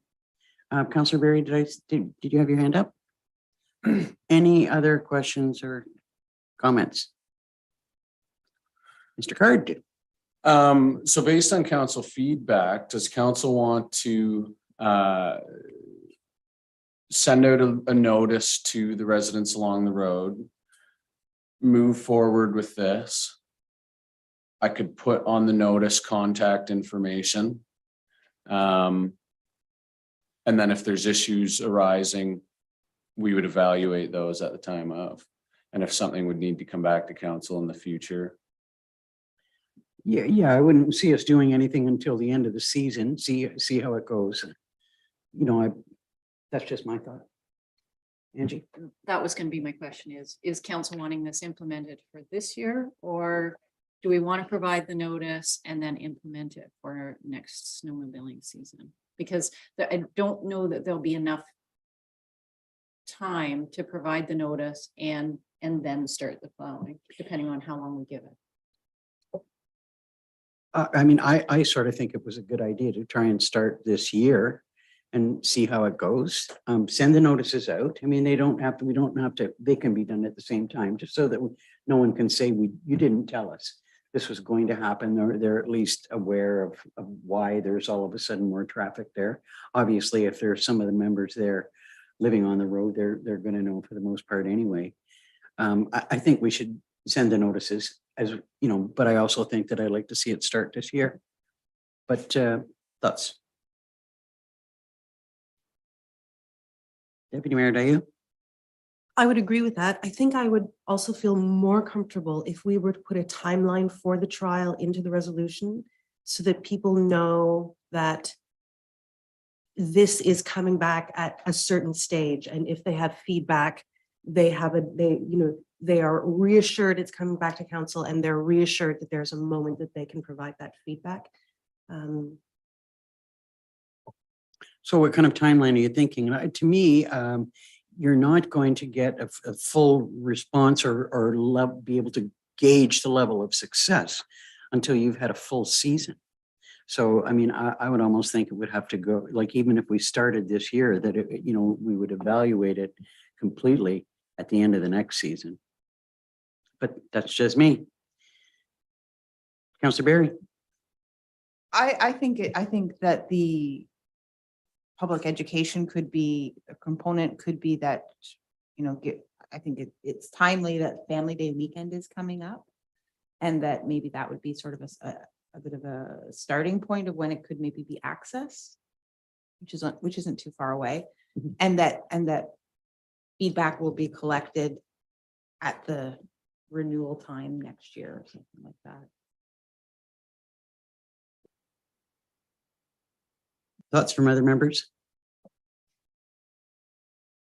Councillor Richards? I totally agree. We're not going to get long enough time this year to evaluate it properly. So it would have to be at the end of next year. Full season. Yeah. But it doesn't mean that members of the public can't speak out to us earlier. That's to right. share any concerns. We're going to hear if there's a Yeah. huge hue and cry. Yeah. And hopefully all goes well. And I think it would be really great to start this year. I think that would be fantastic. I don't know how much it would be used because there's not enough, a lot of notice that we're doing it, but Well, and I think it's great that if we can do something so quick. discussions have started. I mean, they've been asking about this for, like a couple of years now. That Yeah.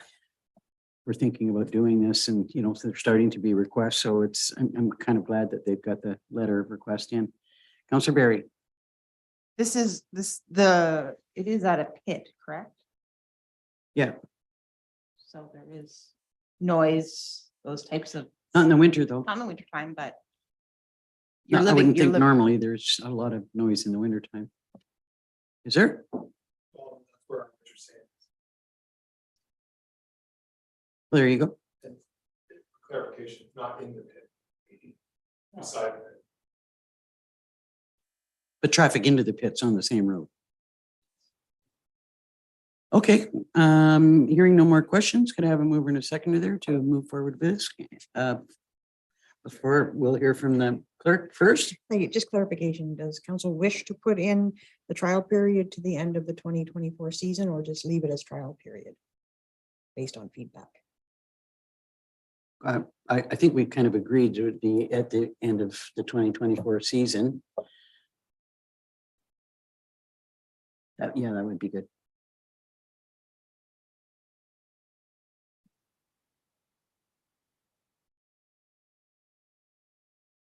So could I have a mover and a seconder? Councillor Shortreed and Barry?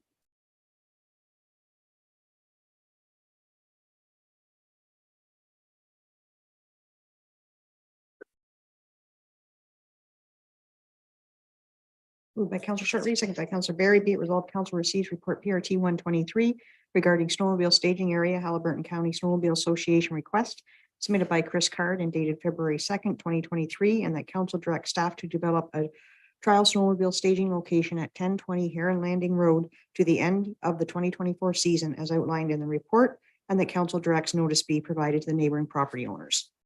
All in favor? That's carried. Thank you, gentlemen.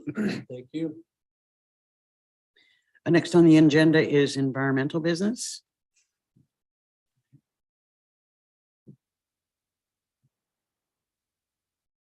Good morning, Melissa. Morning, Mayor and Council.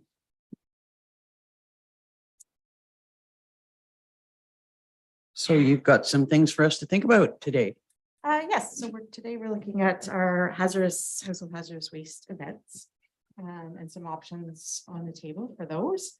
Particularly looking at what a level of service that we'd like to offer,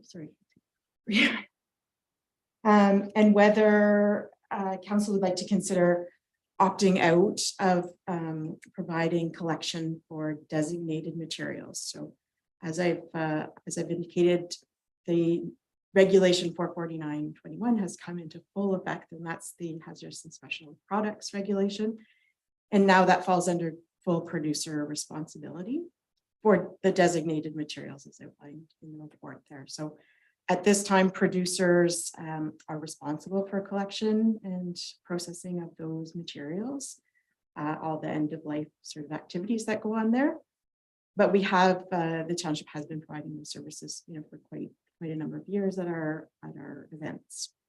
So we can continue on, as doing we have and negotiating with producers and producer responsibility organizations to provide those services, or look at the option to get out of that service. And there's some cost implications for that, and as well there's some service delivery implications for it as well, just convenience for residents.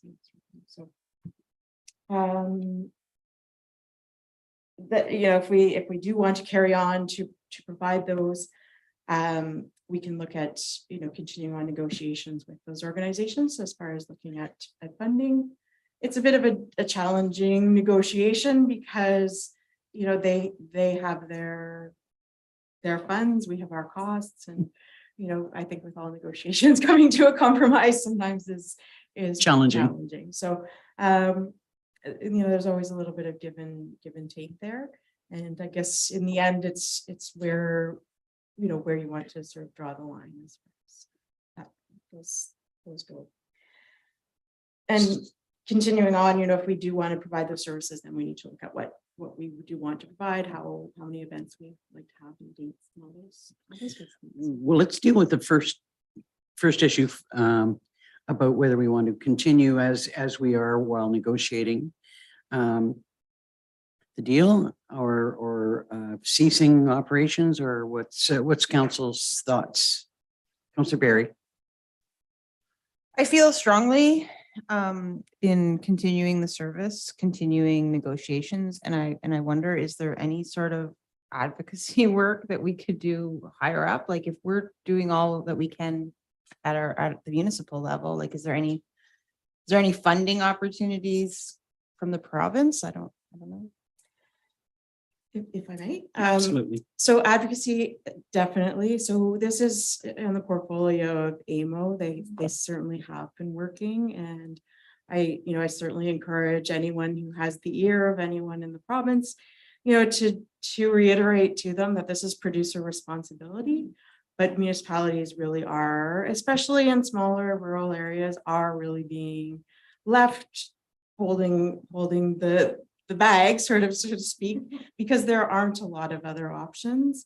And the options that producers are bringing forward are not meeting the needs of our residents. So certainly there, as far as funding goes, the challenge there is this is producer responsibility. So there should be no requirement for funding. So it's difficult to make that argument. From the producer side of things, if they say if you don't like what we're offering, then don't provide the service.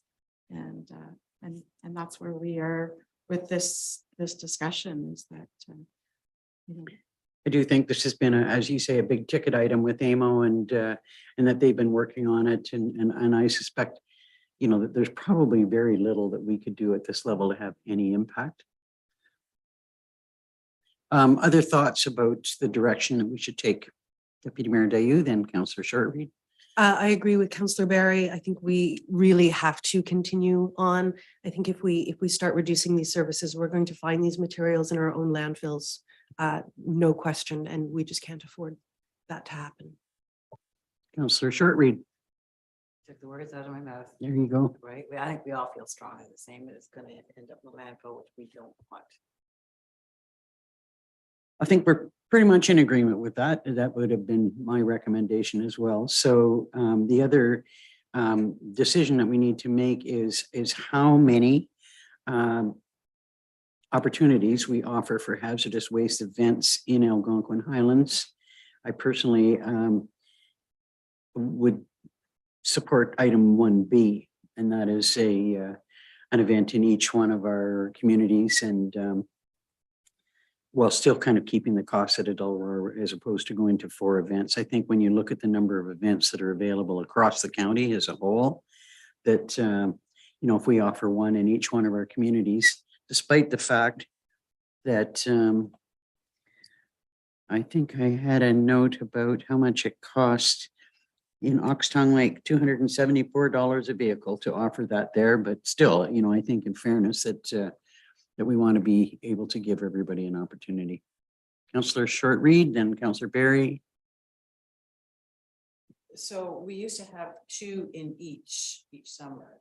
So then option 1, we wouldn't have one in Oxtongue Lake. It would only be in the 3. In 1B, there's one in each one of the Dorset, Oxtongue, and Maple Lake. Oh, I see. And then we've now added 7 more events across the county that, Right. if somebody's missed one, they've It's just got in it. my head, I always knew there were 2. Right, so I'm just, That's when we were just looking after, we were just focused on. yeah, no, what I'm saying is, as a ratepayer, my focus has always been, I know there are 2 every year, so if I miss one, I can get the other one. That's just my. Well, now there's 11. Might have to drive a little further. Yeah, you're right, you're right. You're right. Councillor Richards. I like the option of 2 because Maple Lake is so early in the season at June 3rd. And having that second one at Maple for the October at the end of the season. It's because so many people do projects over the summer that can attract hazardous waste. But then they're gonna either have to go out of county or wait until the following year. So That's a good point. I hadn't looked at the date so much and thought about it in those terms. yeah, or we just move the Maple date later in the season, but I think having Maple start and finish is a good way to do it. Angie, Just to that point, I think it's important to point out that the normal one from Maple would be in October, the 8th, I think, but there is one being offered so long as Minden doesn't change their date. There's one offered in Minden on the 15th.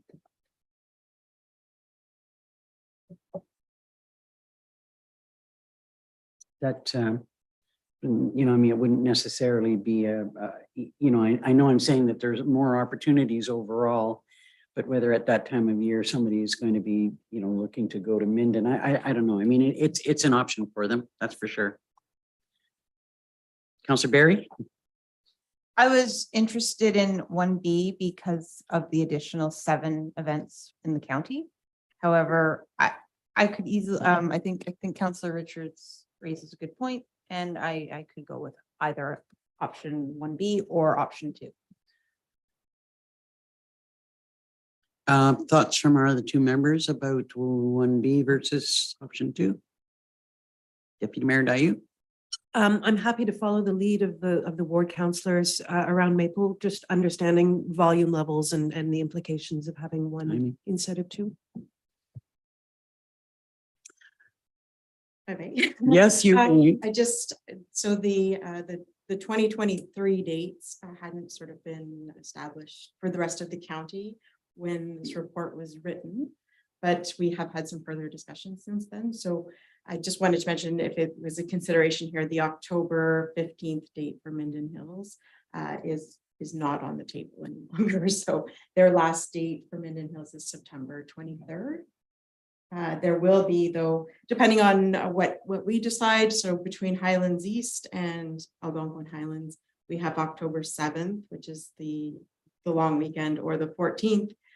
We will decide, depending on your decision, who gets which of those dates. So we have had to do a fair bit of collaboration as far as trying to get a broad range of dates across the county to meet as many people's needs as we can.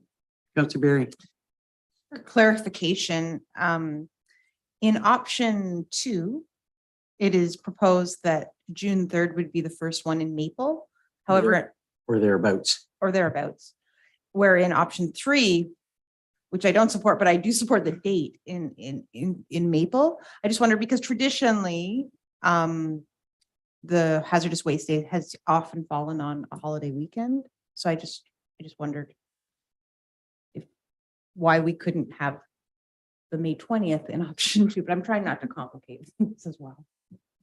Melissa? Yep, if I may, thank you. It certainly is an option, and the reason, looking at June 3rd was Minden Hills does have an event May 27th, which would be the week after. So whether it's a week before or a week after, and really, I the same, try to keep things sort of a little more straightforward. There are, we can look at a lot of options there, and that certainly is. Just on that, one of the questions that I asked of residents last year at events was whether having events on the long weekend was any advantage or disadvantage to them. In the past, I heard from folks that they didn't like to have events on the long weekend because they had other plans and that sort of thing. In reality, a lot of the people attending our events are permanent residents, and they really weren't concerned whether it was a long weekend or not. So it doesn't give you any clarity to that, but just some information. Deputy Mayor Dayu? Well, I suppose too that my gut instinct was, oh boy, the folks at Hawk are not going to be showing up in the middle of a long weekend because they'll never get their parking space when they go back to their cottage. So I almost wonder if if the June would increase attendance from Hawk, frankly. Well, I think given the comments that you've made about, the people are not necessarily concerned about wanting to do it on a long weekend, that we can stick, with what you're proposing. I think that option 2 is a good compromise of all the options that you've offered us. So it sounds like we can go with option 2, sticking with the dates that are as close to, wherever you land, as close to, what you've proposed here. Are there any other questions? I just wonder if I may, on Absolutely. Lisa's comment there. So traditionally, we have had the October event on the Thanksgiving weekend. So the same that I didn't put both options in there, but that could be the 7th or the 14th. Up to your choice, I would say. That one goes as well. I'm perfectly satisfied to stay with the dates that you've got, and you've done a lot of work and tried to coordinate things with the other municipalities to the best extent you can. So I'm fine with that. So could I have a mover and a seconder then to approve those recommendations? Deputy Mayor Dayu, Councillor Shortreed. Councillor Barry. Just wondering when the dates will be confirmed and if they will possibly be able to go out in the tax bill. If I may, so Yes. I think we were the countywide collaboration has been waiting sort of on your decision here. So I just need to go back to Highlands East and make sure that they're good with where they allotted Minden Hills and Dyson have already chosen their dates. Unfortunately, we have just missed, I think, the tax bill, but I think the plan, Angie, maybe is there to have another newsletter. Maybe that hasn't been decided yet. Go ahead. Normally, well, I shouldn't say normally, in the last couple of years, we've done a second newsletter in the second tax bill. So it's usually June-ish. Meanwhile, we've got social media and can get notices out that way. Okay, great. Go ahead. Moved by Deputy Mayor Dayu, second by Councillor Shortreed. Be it resolved, Council receives report EB 423 regarding household hazardous waste collection events in 2023, submitted by Melissa Murray, dated February 2nd, 2023, and Council directs staff to continue to negotiate with PCA and AMS with the goal of achieving fair compensation for collection and handling of their designated materials as identified in the said report. And Council directs agreements with PCA and AMS be brought back to Council for further consideration. That Council concurs with the recommendation in said report to continue to hold hazardous waste collection events for collection of designated and non-designated materials in 2023. And Council directs the Township of Algonquin Highlands continue to participate in the collaborative intermunicipal agreement to give residents access to all household hazardous waste events in the county of Haliburton in 2023.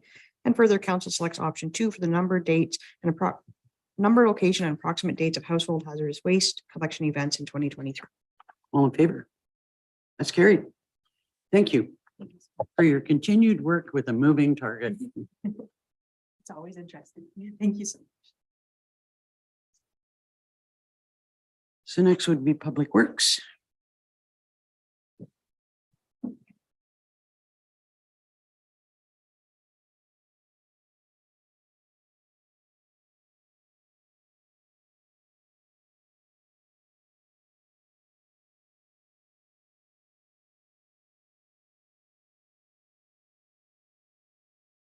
Welcome back. Thank you. So you want to talk to us about a new tandem truck? Yes. Woohoo. So as the report says, back in October, I think, yes, of 2022, I did come to council and ask for permission to put out an RFP for a truck just due to delivery date issues that we were seeing due to COVID. So this was a joint project with Haliburton County, and it worked out really well. Aside from the cost of the vehicles have had a major increase. I think in 2021, we were just over 300,000 for a truck, and now we're just over 400,000, essentially all said and done. So it's really unfortunate that we're seeing prices like that, but as council is aware, we're seeing that across the board on everything. So it is unfortunate, but This was a great opportunity to jump in with the county and do a joint tender or a joint proposal. And I am, as the report says, proposing that we go with Curry Truck Center for the truck with the extended transmission warranty. Yeah, the county was very happy to partner on any opportunity that we've got to partner on an acquisition like this is great. The only question that I would have is that I see that it's planned that the funds come out of reserves, and how big an impact, like having not seen the budget yet, how big an impact will it have on the public works reserves? The public works reserves are, as council is aware, funded from our equipment time. So it's refunded every year based on the work that we do. They are healthy, and there will be additional purchases this year that council will see in the budget, and they're healthy, very healthy. Any questions for Adam on this acquisition? Hearing none, can I have a mover and a seconder to move forward with it? Councillors Richards and Shortreed.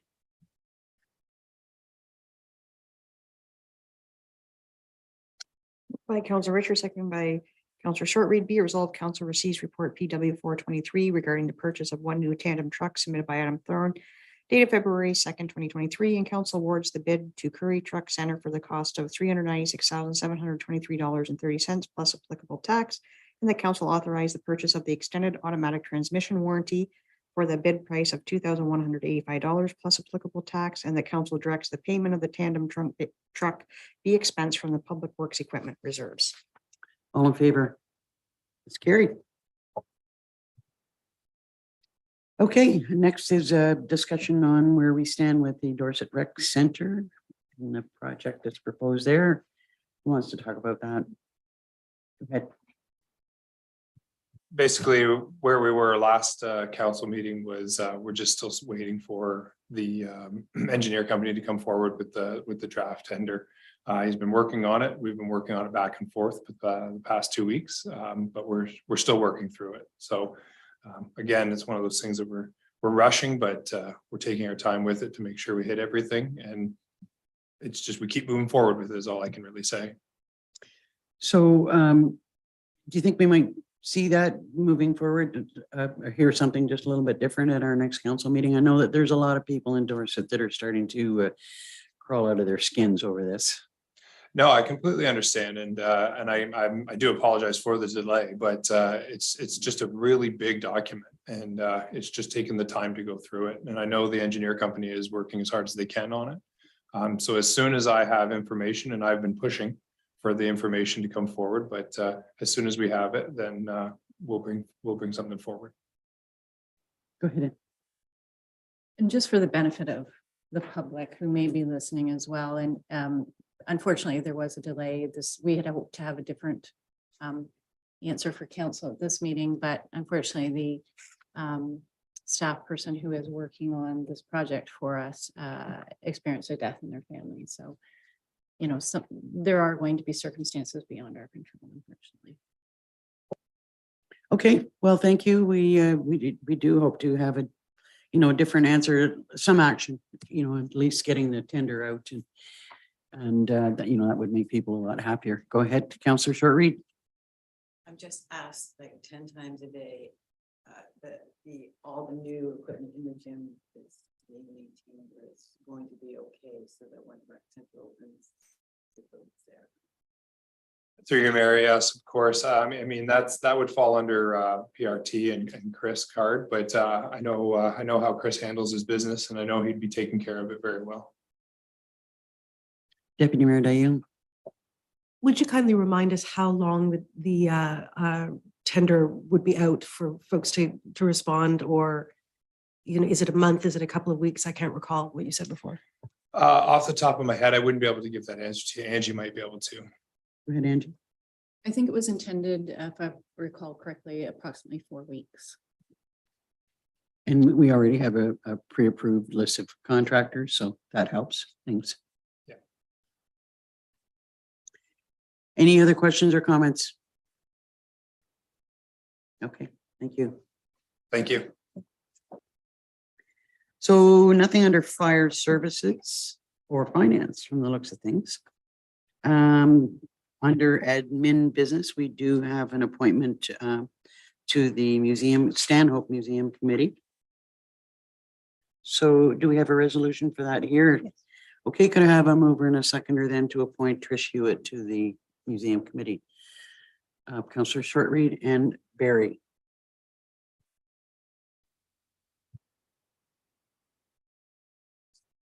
By Councillor Short-Reed, seconded by Councillor Barry, be it resolved that council appoints Trish Hewitt to the Stanhope Heritage Museum Committee for the remaining term of council. All in favor? That's carried. Okay, next on the agenda is a discussion about our attendance at Roma. And briefly, I'd like each of you to speak to what you attended and just, you know, some key nuggets that that you gained from those experiences or from that experience. If there is something of particular benefit that you see that something that we might move forward with, that we aren't already doing. It's always nice to hear that we're already doing things that are being recommended. But if you see, I've heard something that you think maybe we should be delving into further, then I might look for a bit of a written report as opposed to getting into a huge discussion about it here. But so we will start over here with Councillor Richards. Somebody's got to start. So, I mean, overall, Roma was very interesting. The first session was on short-term rentals, which we're dealing with at county. And a lot of county councillors have already spoken to what was heard there.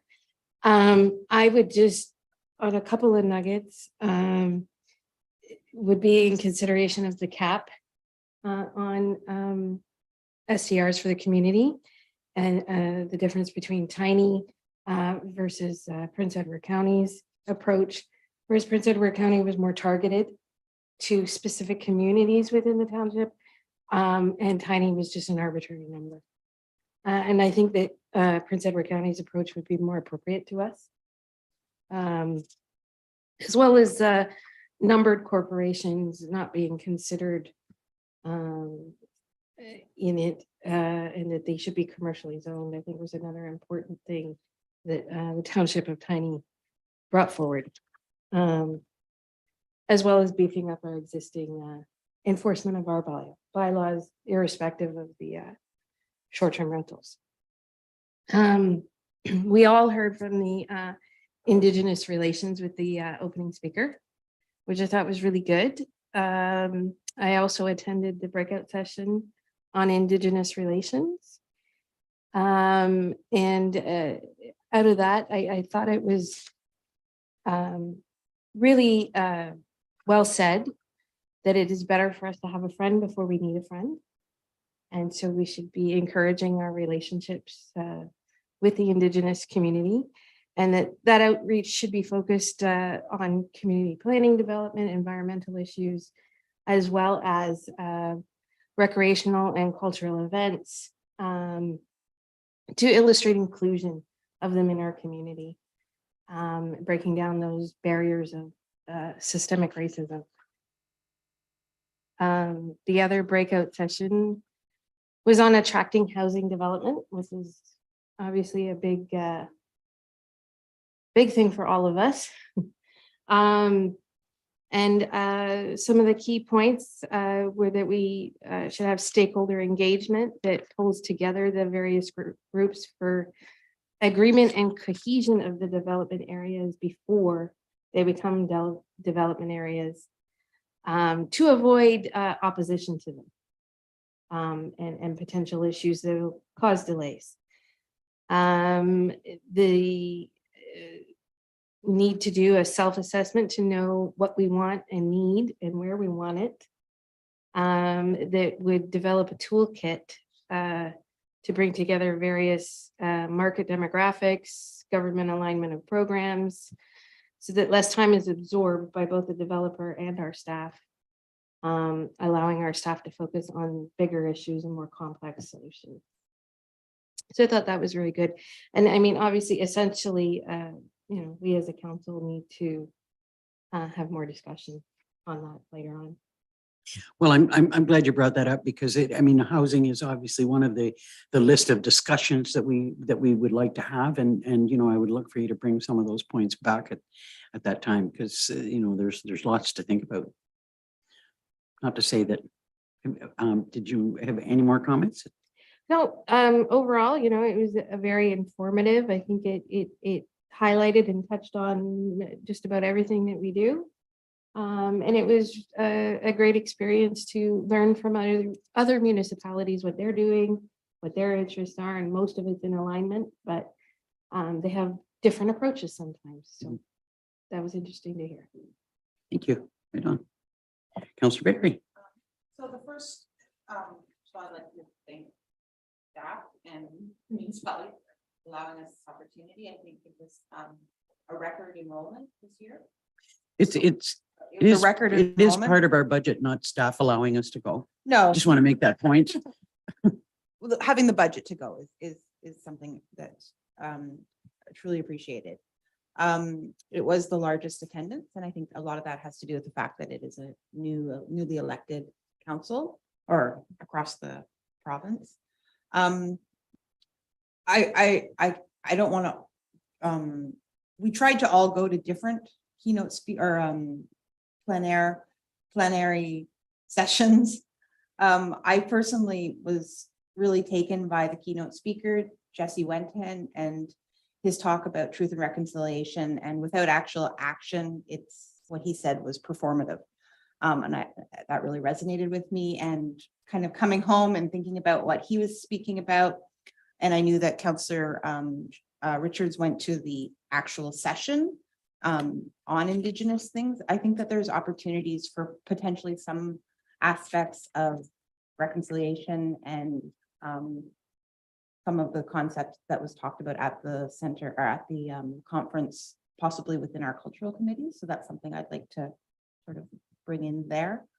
One of the other sessions that I went to, well, we all attended the short-term accommodation one. I think what I took from there was the importance of public education at the forefront, because there wasn't a lot of outcry from the other municipalities until things started to move forward. So if we can get public education on board, which I think that the county is doing, and each municipality, it was a real eye-opening to hear of the Prince Edward County saying just how they've lost their sense of community, because I think they said like over 57% of the properties are rental. They're no longer residents. So that's huge.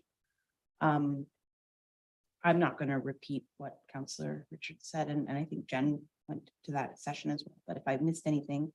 One of the other sessions I went to was on data-driven decision-making, and it was put on by Northern Policy Institute, the Royal Ontario Institute, and Ontario Nonprofit.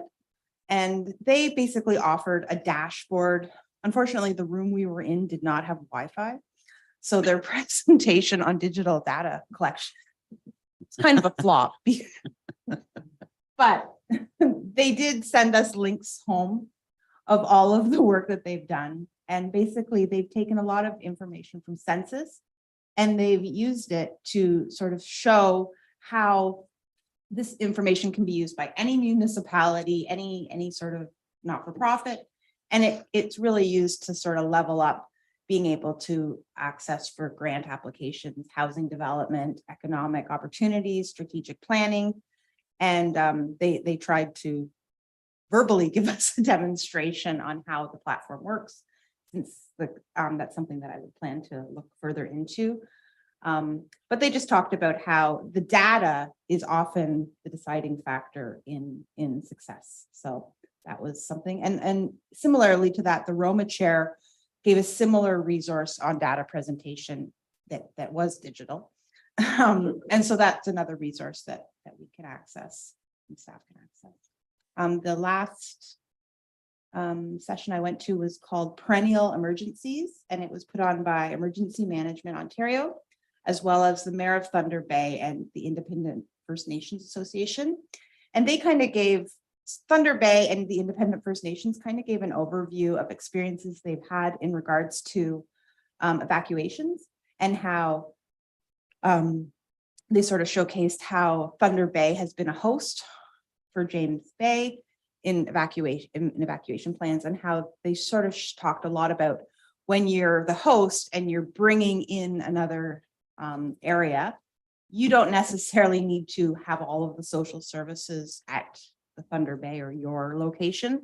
A lot of those relationships and social services would come with, because those services would in many cases already be existing. So they talked about just having relationships with possible outside communities if you ever wanted to possibly consider being a host for something of the sort. And they just sort of EMO, the Emergency Management Ontario, they talked a lot about the importance of cross-training staff within municipalities and the county to extend the reach beyond each individual department. So by having, and especially at the, we call that like the scrum,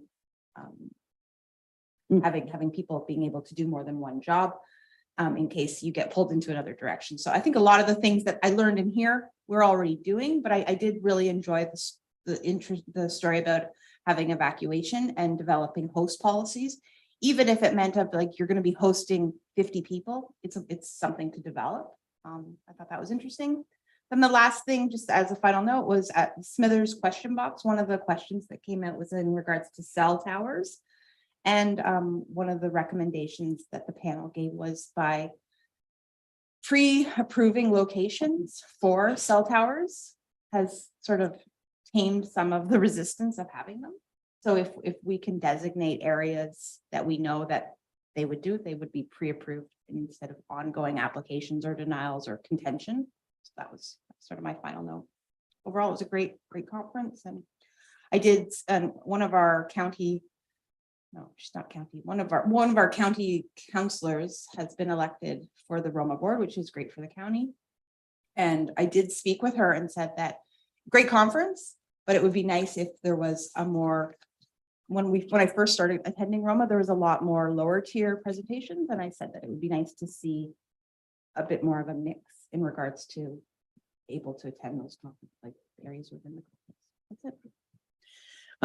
Thunder Bay is an interesting example to use for being a host, because they're sort of a very remote city, but there's a lot of small communities on the outskirts of, not too far away from there. So it's a perfect example to be a host community. And it's interesting.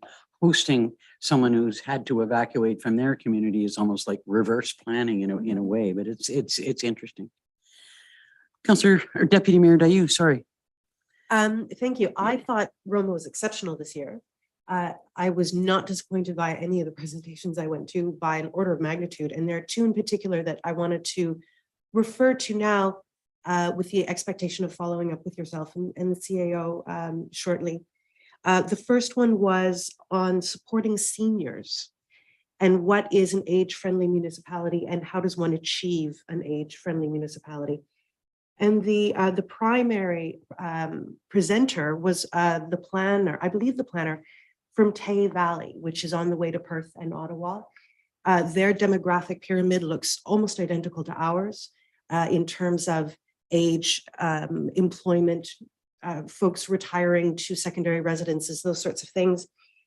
But more than that, in a slide that she put up about rural challenges for an aging population in Tay, she says, our difficulties are the large geography of the township. There's no public transit. There's no commercial center. There's incomplete internet coverage. And there's a lack of specialized services to assist seniors, such as snow plowing and wood cutting and the like. And I thought, boy, oh boy, you could be describing our township. So it was so fascinating to hear what they have found in terms of resources to work towards an age-friendly municipality. And in particular, she says that there were planning grants that they got from Ontario's Senior Secretariat to create age-friendly community planning instruments and also The Ministry of Long-Term Care gives grants for some things too, although I have yet to discover exactly how that would relate to us, but I think it's worth noting that ministry also is instrumental in this.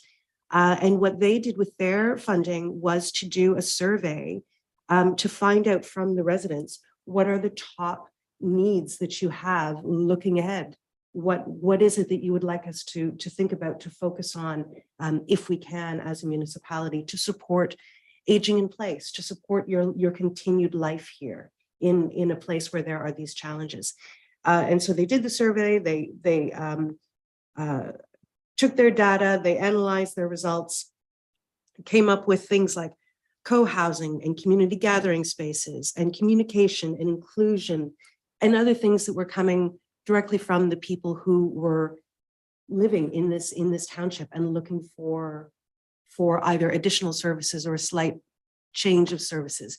And I thought it was fascinating that funding had been available, hopefully still is, to do that kind of work and to think about the townships in the way that reflects the demographic of those townships. I thought that was a fascinating session, and I'm happy to pass along those contacts for sure.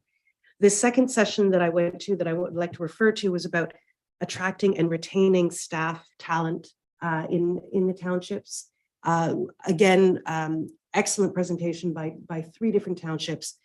I think very reassuring in that the sorts of findings that they were having mirror the sorts of conversations that we've been having here in Algonquin Highlands as well. Some statistics they offered at the get-go were, according to a national survey, nearly 20% of Canadian workers say they will leave their jobs within a year. Up to 50% of upper level workers will retire within the next 5 years. And very strongly across the board, the younger generations who are coming up and looking poised to take over those more senior roles are looking for a really different platter of opportunities than the traditional, I want my pay and my pension guaranteed, for the remainder of days. They're looking for far more of a work-life balance, of an ability to be flexible. The 4-day-a-week working trials that have been conducted in other parts of the province have been fantastically successful. They have only good things to say about how that has worked for townships, for township staff, for members of the public as well. There were questions about, how do you measure whether that works? How do you measure success? And their principal point was response time. If you have a response time expectation for staff to get back to members of the public, and it is met, then whether it's a 4-day work week or a 5-day work week, does it really matter from a public perspective, so long as we can make meet those response times? Obviously, key projects are a whole different thing that we didn't hear much about, but I'm sure there's information out there that we could look at that don't have anything to do with public response times. Really, really fascinating how the culture of a place, even the branding of a township, will make younger, talented folks feel more excited about working. If you're working for any company in the private sector that has a really exciting brand that you can be proud of being associated with, you will be more inclined to look for job opportunities in those spaces. Obviously, housing, recreation centers, pools, those sorts of things are things that we are less under our control. But there are some things that I believe our township is already pivoting towards, that this very much reassured is going in the right direction. So I've got more details on that, and I look forward to sharing that with the CAO and yourself very, very soon. Right on. Yeah. Sounds great. Well, for myself, the one thing that I've got to say, I thought it was a really good conference as well. And I really appreciated the willingness of, this was an opportunity. More of us went to this conference than might normally be the case, because we are We haven't been able to go for quite some time because we have a new member. You know, it just, it seemed like a key time for us to go. But I really, really appreciated the willingness of all three of you to attend different sessions so that we could gain as much information and knowledge as we could, and particularly because, you know, the delegations that I had were at times when, you know, some of the workshops that I really wanted to go to, I just couldn't go. So my time was spent basically on behalf of the Eastern Ontario Wardens Caucus, who went to delegations with basically the province and a number of ministers, talking about the Wardens Caucus's a big housing plan, which is they're calling 7 and 7, 7,000 homes in 7 years. And through those 7,000 homes, they hope to attract as many as 21,000 more. We spoke to that and the need for land for municipalities to identify available land for, and also we asked upper levels of government to identify what lands they might have and be able to make, we could make use of them. Also to the issue of labor and how we were going to address labor issues, because it's sort of a chicken and egg catch 22 sort of thing. If you don't have the labor, you can't build the homes. If you don't have homes for the laborers to live in, you can't do the building. So, you know, how are we going to deal with that? And all of these things are number one top priorities with the province as well. So the presentation that the Wardens Caucus made on their project was very well received, which was really good, at least at this stage. Where the last time that we pitched it, it was not so well received. So I think we're making some progress there. We also met with the NDP caucus, who were a delight to meet with. I'm not saying I'm an NDP, but they were so receptive to it's these kinds of projects are right in their wheelhouse. I mean, they want to do everything they can to support us and help us, you know, move that particular project forward. And we also met with the Liberal caucus, which was, I have to say, it was sad. They were not well represented. They did not seem to have their act together. They were supportive, but you know, I just didn't get any sense that we would gain any traction through that caucus or that presentation. You know, it's similar to what I heard from Councillor Barry. I was very I really felt an impact from the plenary sessions with the Indigenous chiefs and the things that they had to say about working relationships with the municipalities, you know, about the value of the land acknowledgement that we make and how that is viewed by Indigenous groups. I mean, it's accepted as it's a step that we've made, but it really, what does it say? So many municipalities, you know, they read their land acknowledgement and think, okay, that's it. But it has struck me that there is a lot more that we can be doing. And, you know, through the cultural committee might be a good place to see that, but also, you know, through combinations of discussions between the cultural committee and recreation, you know, can we organize gatherings, events, you know, add a cultural component to some of the things that we do. I think that there's a lot of good things that we can accomplish, you know, if we put our heads together in that regard. And to me, that was, you know, one of the main takeaways. I really did like to see the emphasis overall that Roma put on housing, on short-term rentals, on health care, on, you know, paramedic services and the things that are really touching us all and impacting us all and are of top priority for us all. So thank you for the reports that you've given, and I'm sure that they will, you know, the information that you've gathered will blend into discussions that we'll have going forward. And we hope to see Councillor Short read it when a conference going forward. So next is, where are we? Planning. I'm looking at his face. So welcome, Mr. O'Callaghan. Thank you. So first up is your proposed severance by Grills. Yes, this is an application to sever a rural piece of property. It's currently zoned rural, and the lot that's being proposed does meet the minimum frontage and area requirements in our official plan and zoning bylaw. One thing to note with the application is there is some stratum 2 deer wintering habitat that's been noticed or recognized on the property. So an environmental impact study will be needed to address any potential impacts to that. Other than that, there's nothing of particular note with the application, and staff are supportive with several conditions listed in my report. Any questions on that application? Could I have a mover and a seconder for that resolution? Deputy Mayor Dayu, seconded by Councillor Richards.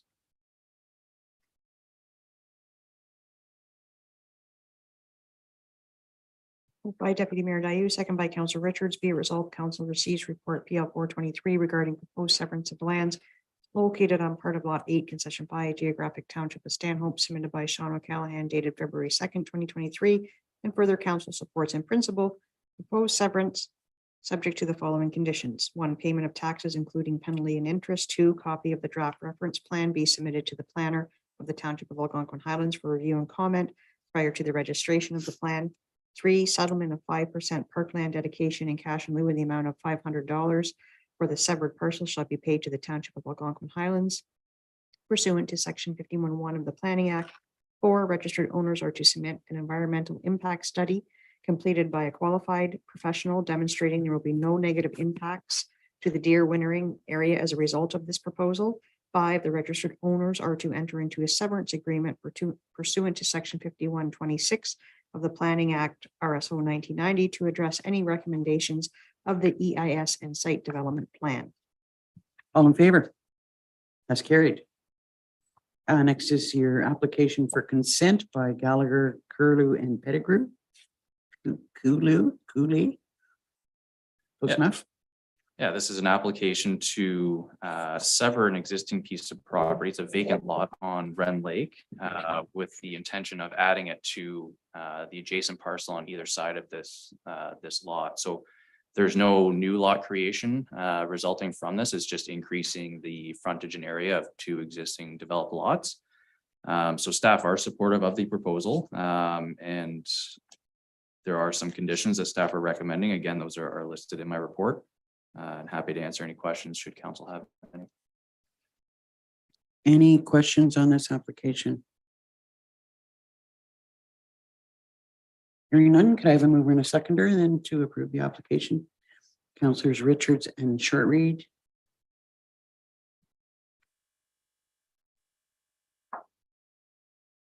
Moved by Councillor Richards, second by Councillor Shortreed. Be it resolved, Council receives report PL 523 regarding proposed application for consent pre-consultation located on part of lots 12 and 13, concession A, Geographic Township of Sherburne, located on Wren Lake, submitted by Sean O'Callahan and dated February 2nd, 2023. And further, Council supports in principle the proposed severance subject to the following conditions.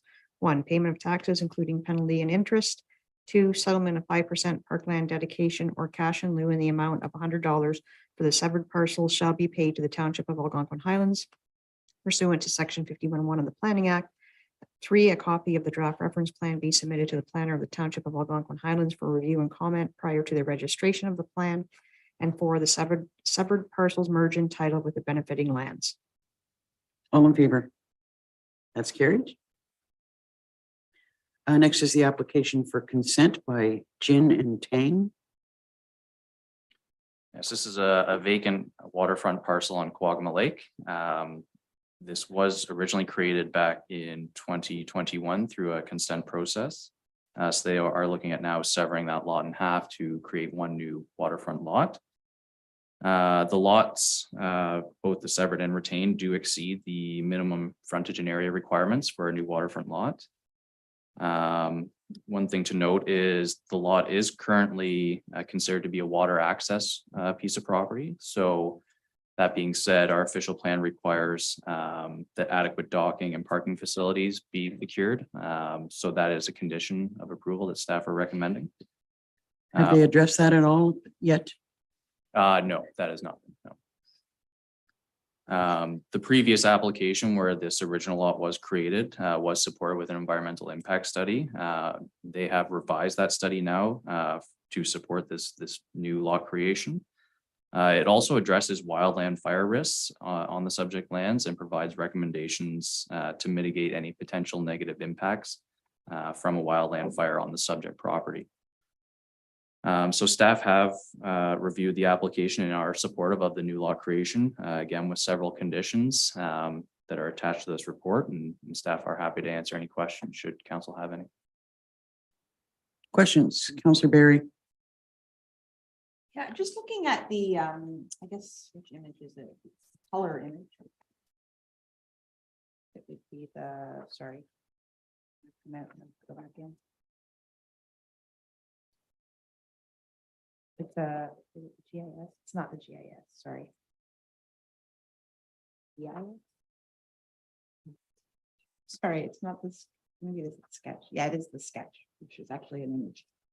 And you're- My thinking, anyway, Your question. in the bottom right corner, there's a little tiny square. I don't really understand what that is. Is that of this property that we're discussing, or is it of?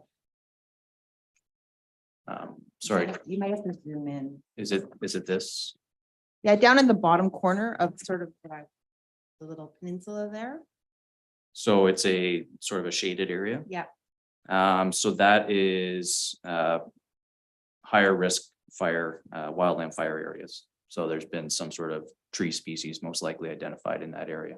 Okay, I just wondered, given the layout of the land, if when you're talking about having docking agreements in place, if there's needing to define where docks would be on this portion of the graph opposed to inland. Not, sorry. Go ahead. So not on that particular image, but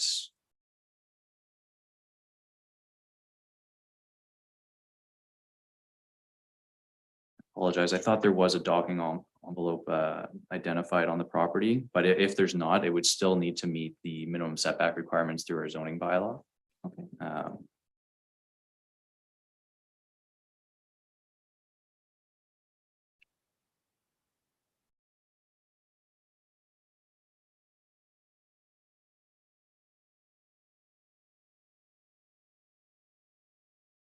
Yeah, sorry, I don't have that plan in front of me, so. I think that the concern about docking and parking is more, making sure that they have some place to store their vehicles and that's off-site. Okay, yeah, my concern was more, I wasn't sure where that little peninsula, if that was this property owner in question, or if it was another property owner, because I know given some other situations where we've had sort of, opposing viewpoints of where you're putting your dock, and if there was going to be any conflict there. Well, we have no idea whether there would be a conflict. Okay. Go ahead, Sean. So that peninsula is a separate piece of property. There is a 66-foot road allowance running between those two parcels of land. And I believe the dock for the peninsula property is located in a different location. So I don't foresee that being a conflict, at least in the near future. Okay, could I have another question? Go ahead. Yeah, just a question for confirmation. I'm looking at the sketch as well. The setback from the water to the beginning of the developable area, is that 30 meters? What's that setback there? On the bottom parcel? Yes, on the bottom parcel, that is a 30-meter setback. That's a 30-meter setback. Okay, that's great. And then obviously there's accounted for setbacks between the two developable areas. Yeah, okay. Any other questions? Could I have a mover and a seconder then for the Gin and Tang application? Councillors Richards and Deputy Mayor Dayu.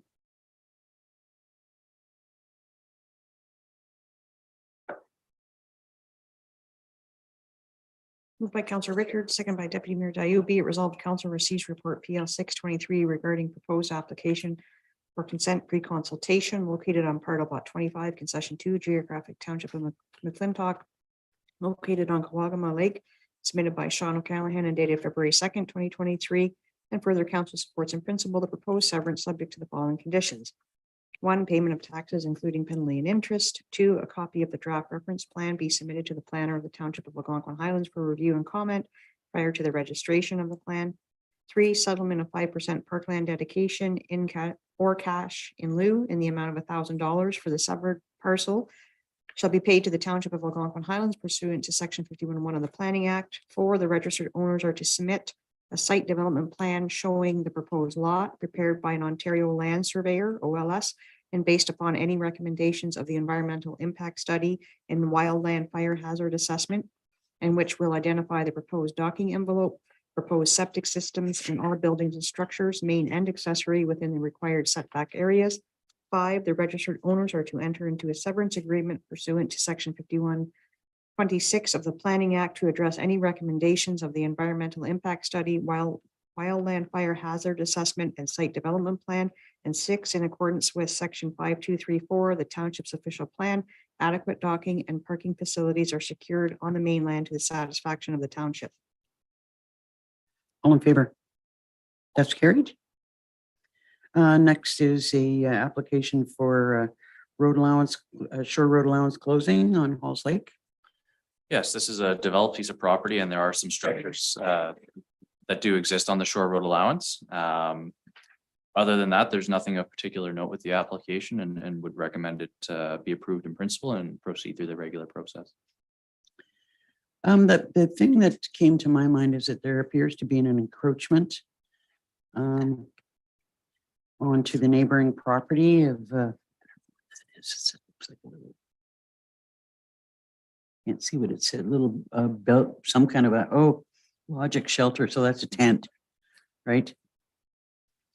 Anyway, there is an encroachment onto the neighboring property, and I also wondered about the one-story frame building that's right on the shoreline. Is that a secondary unit, or is it a bunkie, or?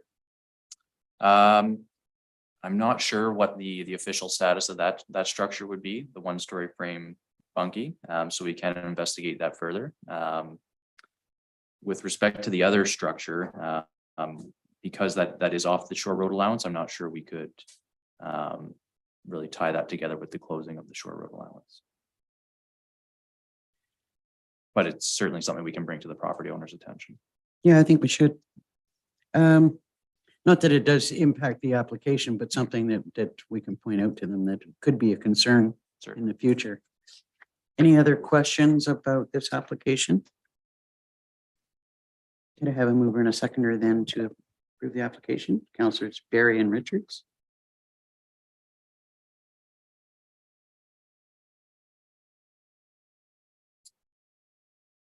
Moved by Councilor Barry, second by Councilor Richards. Be it resolved, council receive report PL 723 regarding proposed shore road allowance closing fronting property located at part of lot 14, concession 6, geographic township of Stanhope, Falls Lake, and council approves in principle application OSRA 123 made to stop up, close, and convey the said shoreline road allowance, and that the applicants are requested to proceed in accordance with the shoreline road allowance closing procedure. All in favor? That's carried. And finally, a proposed shore road allowance closing application on Kushag Lake by Cut. Yes, another application here to close the shore road allowance. And it is, again, it's a developed piece of property with structures existing on the shore road allowance. Staff are supportive in principle of the proposal and would recommend approval. I'm happy to answer any questions should council have any. Any questions on this application? Could I have a mover and a seconder then to approve it? Councilors Richards and Shortreed.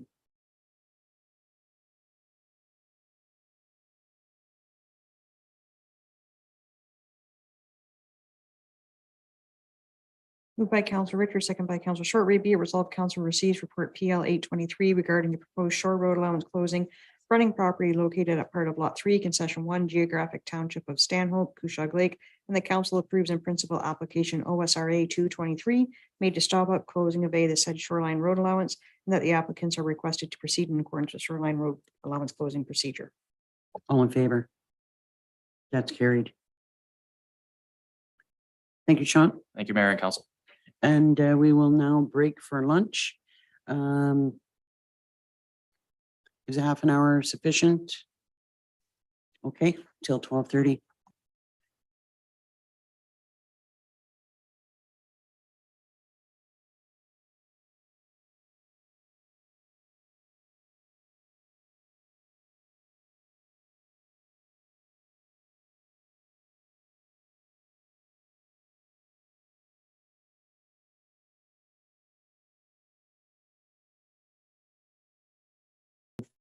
Anything that's taken place?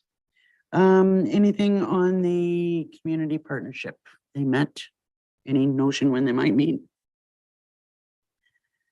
Anything on the health hub? Sorry, no. Anything on Upper Trent Water Management?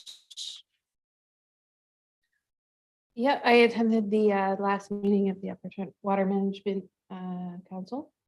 It was their AGM as well as their meeting. They had a nice presentation, Canadian waterways. It was really informative. They're working on their strategic vision, which is supposed to come forward at their next meeting, I believe. And in their AGM, they identified funding issues that they're working to hopefully improve on. Okay. That's the Upper Trent Water Management Group. Anything on Muskoka Watershed? Okay, I wondered. That was the Muskoka watershed, the Upper Trent. I haven't had a meeting yet. Okay. No idea. Okay, nothing to report on community safety and well-being. There hasn't been a meeting there yet. And I have not heard yet whether there are no meetings planned yet for the Community Policing Advisory Committee. I haven't heard whether all 4 municipalities have officially made appointments for that. So I look forward to hearing from more news on that soon. And nothing to report for Eon other than they're moving ahead with their planned developments. I understand there might be some little bit of friction with association with one application in the northern part of our municipality. We'll see how that goes. Otherwise, nothing to report there. Anything on the Muskoka River Watershed Communications Committee? Next meeting is on the 7th, so I shall report back then. Okay. Any news from the library board? And anything from the Community Climate Action Plan group? Okay. Well, that was easy. So under general business, I had asked for a discussion on the news that we had heard about the Dorset Pavilion Park. And the news that there's a possibility that Lake Base may decide to let that lease go and not take responsibility there. On the one hand, I'm disappointed to get the sense that Lake Base is going to decide to let things go and automatically assume that we're going to pick up the pieces. And on the other hand, I think that Dorset is a very important part of Algonquin Highlands and deserves to be looked after, and it deserves our consideration. So what from my perspective, unless anybody's got anything to add in their thoughts about that, I would say that they've only received recommendations from their report. They had been looking up until the 31st for public input, and they haven't made any formal decision yet. So I think we should likely wait to see what their formal, even though we may have a good notion what their decision is going to be, we don't really know that for sure. So I would like to wait and see what that is and be prepared to have a discussion about that going forward. I wonder if there's any way for us to, or if there's any documentation that shows sort of percentage of users of, is there any way that we can get I keep hearing, well, there's there's 80% of the people that are using, say, the Raven Lake Landing are from Algonquin Highlands, and 20% are from Lake of Bays, and you know, I just don't really know, you know, how what the divide is, that not divide is not the right word, but what the percentage of, say, Algonquin Highlands residents there are in Dorset versus Lake of Bays residents, and how that might, those numbers might factor into it. Councillor Shortreed. I think having a divide line down the town is gonna be really, really hard. Even at the rec center, you see people from everywhere using the gym, right? But for the pavilion itself, there's people there every day. Like, it's used all the time, whether it's people going through town, people having, I've seen wedding there. So I know the pavilion is used every day, but being a dividing line right down in the middle of town, it's gonna be really hard to say who comes from where and who uses what. You know, there's part of me that thinks, well, you know, Oxtongue Lake has got a pavilion and Stanhope has got a pavilion and Dorset doesn't. I mean, you know, that's the pavilion there. And you know, what extent of responsibility do we have for that? What are the actual costs with maintaining it? What are the insurance costs that are associated with it? What the liability is? And those are the sorts of things that we'll have to hone in on. Go ahead, Julie, and then we'll go to you. I Deputy just Mayor wanted Dean. to remind that the only public washrooms on that stretch of town are also at the pavilion. There are some at the parkette, but They're not the same. no. No, I know. I've had several residents already say to me, but it's about the washrooms as much as the pavilion itself. Deputy Mayor Dayu, then Councillor Berry. I agree with the idea that we should wait, find out what the intentions are from Lake of Bays.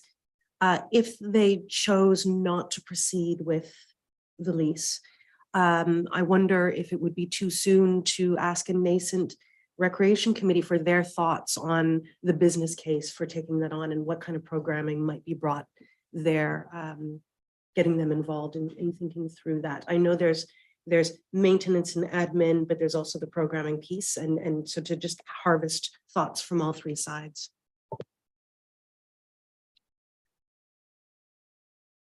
I'm thinking about that. Let's wait and see what the decision is. You know, whether we you know, there's no point in getting people all excited about making plans until we know that, you know, what direction we're going to take. Councillor Berry. I'm hopeful that I think if COVID has taught us anything, it's the need for outdoor spaces. And I'm hopeful that maybe there's some consideration on that going forward, that, you know, there's meeting places outside more and more. Like I think I've attended more outdoor family events in the last 2 or 3 years than I have indoor. And I think that that's possibly not going to necessarily change for the next little while. The argument has been made that, well, you know, there's another park, and that's true. And there's a lovely park in Dorset. But it's not really ours. It's in Lake of Bays. Angie? It is, it's on the shared property, so it is. You know, it's sort of a multifaceted issue, and you know, there's other things that are kind of attached to that issue that we're going to have to consider. But you know, at this point in time, I just want the people of Dorset to realize that it's something that we're taking seriously, that we will look at, you know, all aspects of what our responsibility or what we might want to do going forward. I don't know that we can say anymore at this point in time. Councillor Berry. Is there a schedule in place or a plan in place to meet with Lake of Bays and staff? I just think it's a new term, new mayor, new council on both sides. I just think that there's an opportunity for maybe a new relationship. I have reached out yesterday to Mayor Glover to ask if I could have an informal and frank discussion about sort of the atmosphere, like you know, the things that are being considered right now, and I haven't set a meeting date. I mean, I just got a response that said, like, you know, thanks for reaching out. Great, let's get together and we'll move forward with that. Any other comments or thoughts about that at this point in time? Okay, are there any notices of motion? Hearing none. The next item is correspondence. Did you get anything from anybody to, okay, could I have a mover and a seconder then to receive the correspondence listing? Councillor Short, Reed and Richards.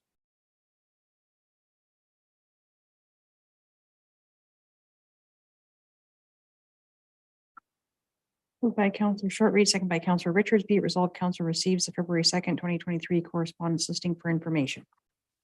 All in favor? That's carried. So could I then have a mover and a seconder to go into closed to talk about labor relations? Deputy Mayor Dayu, Councillor Barry.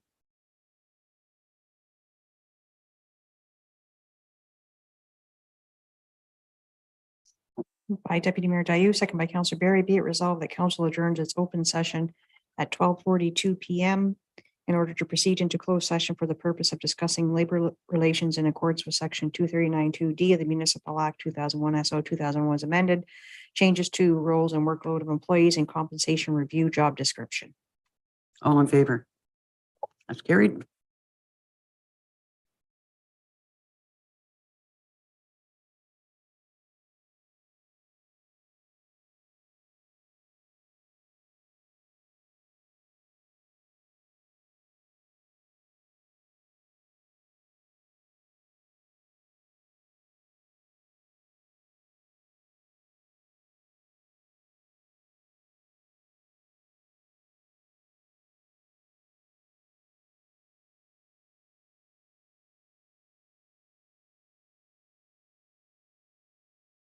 Welcome back to the open session. Could I have a mover and a seconder to officially come out of closed?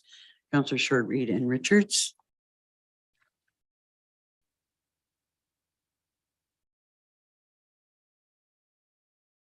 Moved by Councillor Short Reed, second by Councillor Richards. Be resolved, council adjourns its closed session at 1:38 PM and open session resume. All in favor? That's carried. And could I have a mover and a seconder for the bylaw to appoint Adam Thorne as a bylaw enforcement officer? Deputy Mayor Dayu, Councillor Richards.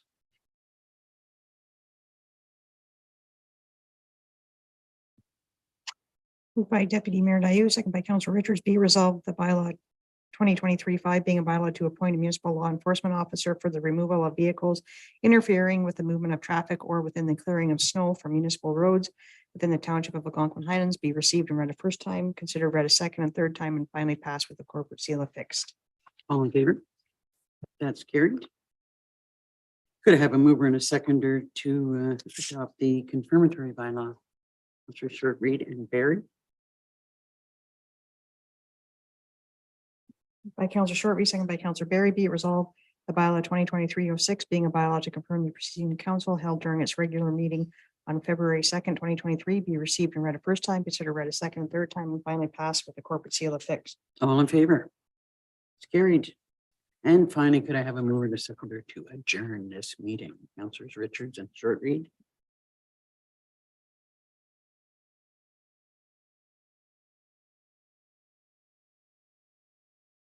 Moved by Councillor Richards, second by Councillor Short Reed. Be it resolved that the council meeting be adjourned at 1:40 PM. All in favor? That's carried. Angie's going on holidays on Monday, and we wish her the very best. Hope you have a wonderful time. Thank you all.